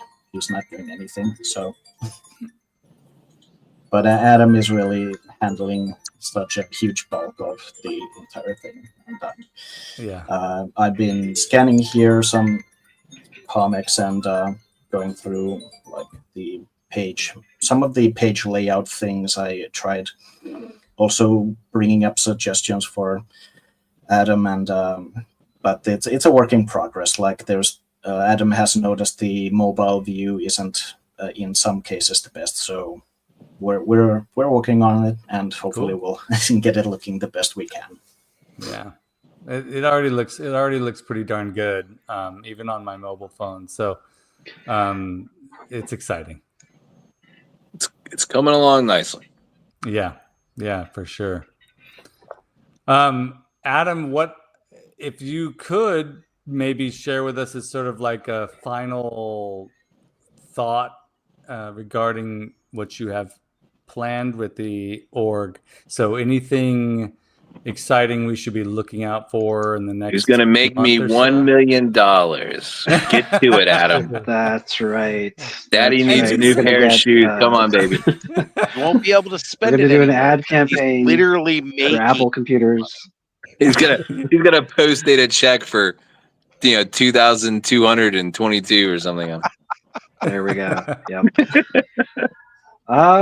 So I mean, a lot of stuff that's coming is what you would expect. Like there's we've got a section for Masterverse and Mondo and Origins. They're pretty bare bones, so you'll see kind of the content that you expect there. For me, I'm always more excited about vintage stuff. So I've got a couple of gentlemen who are going to be sending me a bunch more 2000X prototype images, potentially concept art, and classic prototype images. Awesome. We've got some people who are sending me some foreign language scans of things like German scans. So like as soon as the org dropped, I had people messaging me from all over the world, just hey, I've got this. Do you need this for the site? So there's a lot of goodwill built up around He-Man.org, and people are immediately eager to help out. So that's great. Fantastic. That is awesome. Well, I think we're getting close to the end here. Yuka, I'm so sorry that we're going to be closing up shop. Why did you have to be asleep, sir? How dare you have to get regular nightly sleep? Maybe it's good. The bane of every time there's anyone like, hey, we'd love to have you on a podcast. We'd love to have you this. And I'm like, what time is it? Like, be specific. Is it near a weekend? Can I do it then? And everyone's like, no, we can't do it on a weekend. We have the schedule on a weekday. So, but I have a work from home situation, so I was able to hop in and then start messaging on the Facebook Messenger that, hey, I'm available if you are still talking about this thing. And then you were veering off to this other thing at the same time. And I'm like, well, I guess no, but it's a fun. I have a new PC set up here, so this is actually Adam knows that I've had internet troubles, and my old computer it was like 2016 pre-built, like this really crappy, so the hardware could not keep up with actually holding any of the like necessary just bandwidth or anything. So if this is a better setup, then this is a nice test for me at the same time. So thank you for allowing me to hang out here for a bit. And yeah, it's great listening to all of you guys, and also sending just greetings to Val, that you've really done an awesome job with everything, and yeah, whatever you have going on right now, it's your thing. You don't need to talk about it in online, and I've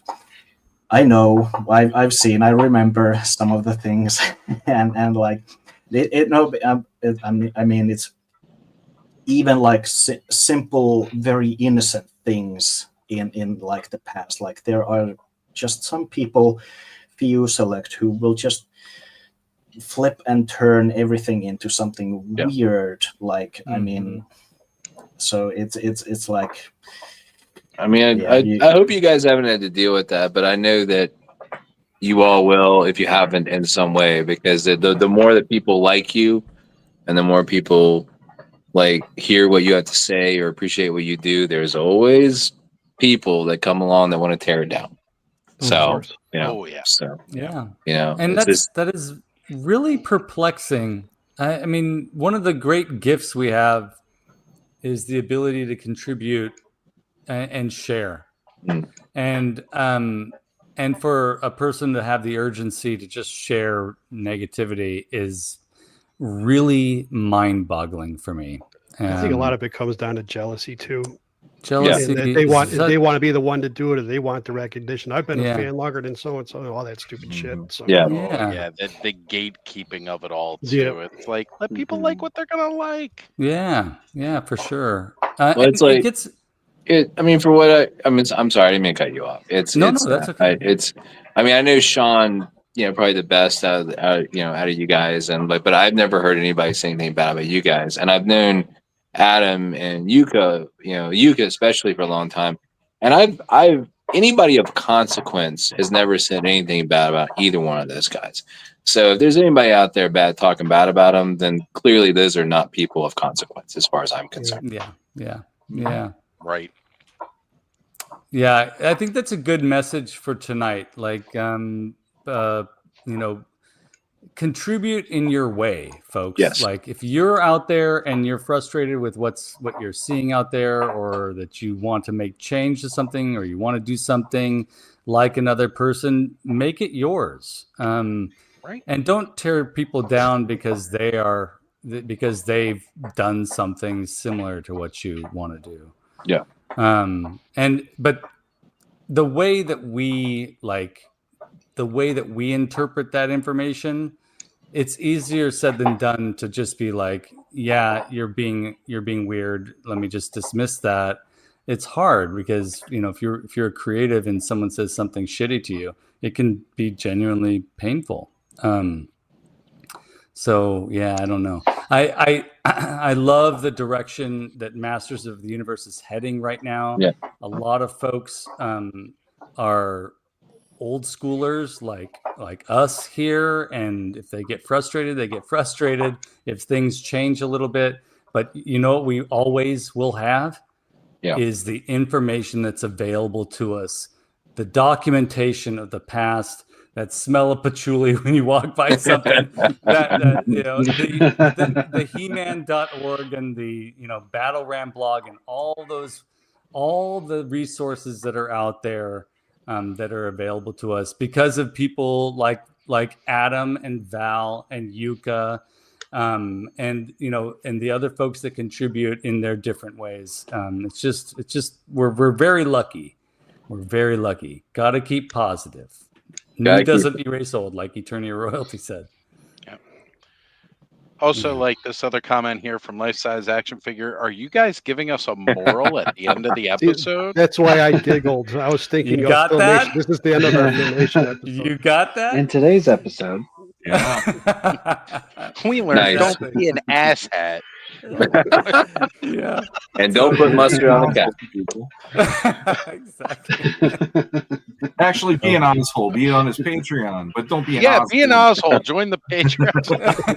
Exactly. earned the privilege to be called an asshole, not right. Right. Just don't be a common asshole. Be an asshole. Exactly. There you go. There we go. Nice. Any Oops. Go ahead, Oz. We both tried to put it up there. Any questions? I love it. I love it. What we normally do is we, go around the room and talk about what we've got going on. Val, we already chatted with you a little bit about that. Adam already talked a little bit about that. So, Yuka, what do you have going on in your life that you'd like to share with us? Just doing some work on the new org, research and scanning and writing things. And I still do have also video projects that will be coming on my YouTube channel. So be on the lookout for those. Couple actually have information that I got from Mattel. I'm doing a piece on the 2015 that mysterious art print for the Dark Horse book that had the collection of the characters standing around the stone table. So I've okay. I have early. Well, this is sort of exclusive right now. I mean, the video will come whenever it'll come out. So, but there will be concept art shown, and you'll see some changes that it went along the way. And I have straight from the Mattel info on how they decided and planned the whole thing. So nice. And they even given me permission to use the material in the video. Nice. So be on the lookout for that. That's awesome. That's fantastic. Cool. It's exciting. Sean, how about you? What do you got going on? I'm not messing around. I'm dealing with important stuff. Yeah, I knew you were There you go. Same old. Work. And every now and then I pop in on here. So yeah, always happy to join in and geek out about Masters. So yeah. I'm glad you could pop in. Bobby, how about you? Well, actually, I'm pretty much done with everything. I think I'm going to be retiring, I think, from being online. So really, going through a lot of stuff right now, and I just don't have time to put any efforts into stuff for right now. I know I mentioned that to all my patrons that I won't be writing or doing any of my Decker stuff for a while, but I don't know. I might do a K6 in the future. I'm not sure, but yeah, this is, I don't know, I guess saying goodbye for now. Wow. Well, hopefully it's just for now. Yeah. I might pop in once in a while, but yeah, it's just been tough. Yeah.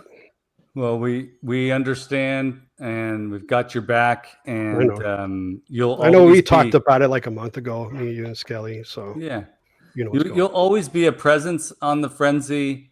And what's really great about Decker Northcutt case files is that we can listen to it over and over and over. Yeah, again. I wish someone would listen to it. Come on. Yeah. Hey, it finally took me. I finally got over 200 subscribers, and it was almost 2 years. So that rules. That rules. And, but it's a passion of mine. I'm glad I got some of my writing out there, and so talent of narrating. But yeah, I love your narration. I think everyone here that's heard it loves it. So I appreciate that. But definitely. Like we understand that. We understand the need for that. I feel like almost like that's the theme, one of the themes of tonight's episode. Take care of yourself. So that's good to hear, Bobby, that you're going to be doing that. We'll miss you. Yeah, I'm happy for you. Yep. I'm turn it brighter. I don't want to bring everybody down. All right, everybody. It's okay, man. I understand. It's like. That's a good way. That is the bright side to it. Is that we've got to understand that we all have these moments, and that's one of the part of what it's like to be human, and that's kind of a good thing, and we've got to have these moments. Yeah.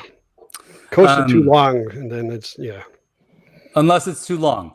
No, I said I coasted too long, where it was like flat. So now it's Yeah. So, for sure. It'll be better. We got to do what we need. We got to do what we need.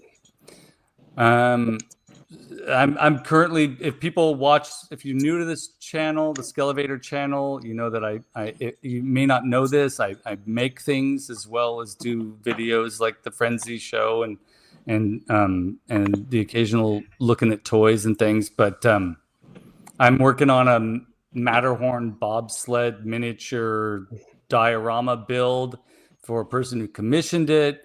It's I'm really taking this one slow because I usually work at a much larger scale, more around 4 or 5 feet either way, up, down, side to side for these types of builds. So this Matterhorn's like this big, and I am wanting to do my very best with this thing. So I've got parts 1, 2, and 3 up on the channel, and I'm currently inching my way through part 4 of this build. But yeah, it's a lot of fun.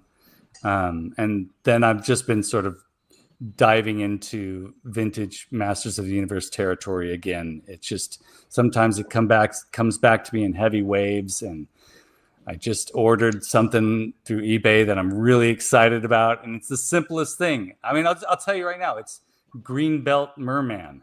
Like, nice. The simplest thing. I'm so not a knockoff.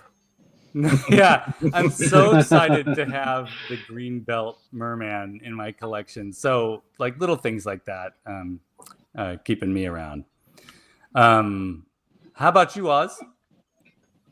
Well, you guys can find me tomorrow night on the Let's Go Off-World podcast. I have no idea what the topic is. They haven't revealed it. Or if they did, I just didn't pay enough attention this week. And that's a good possibility. And then, of course, as always, every Saturday night, you guys can find us. This weekend, we're opening, again, one of the coolest sets ever.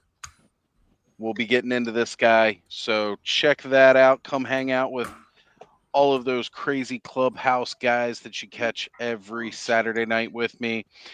Not to mention that we also have something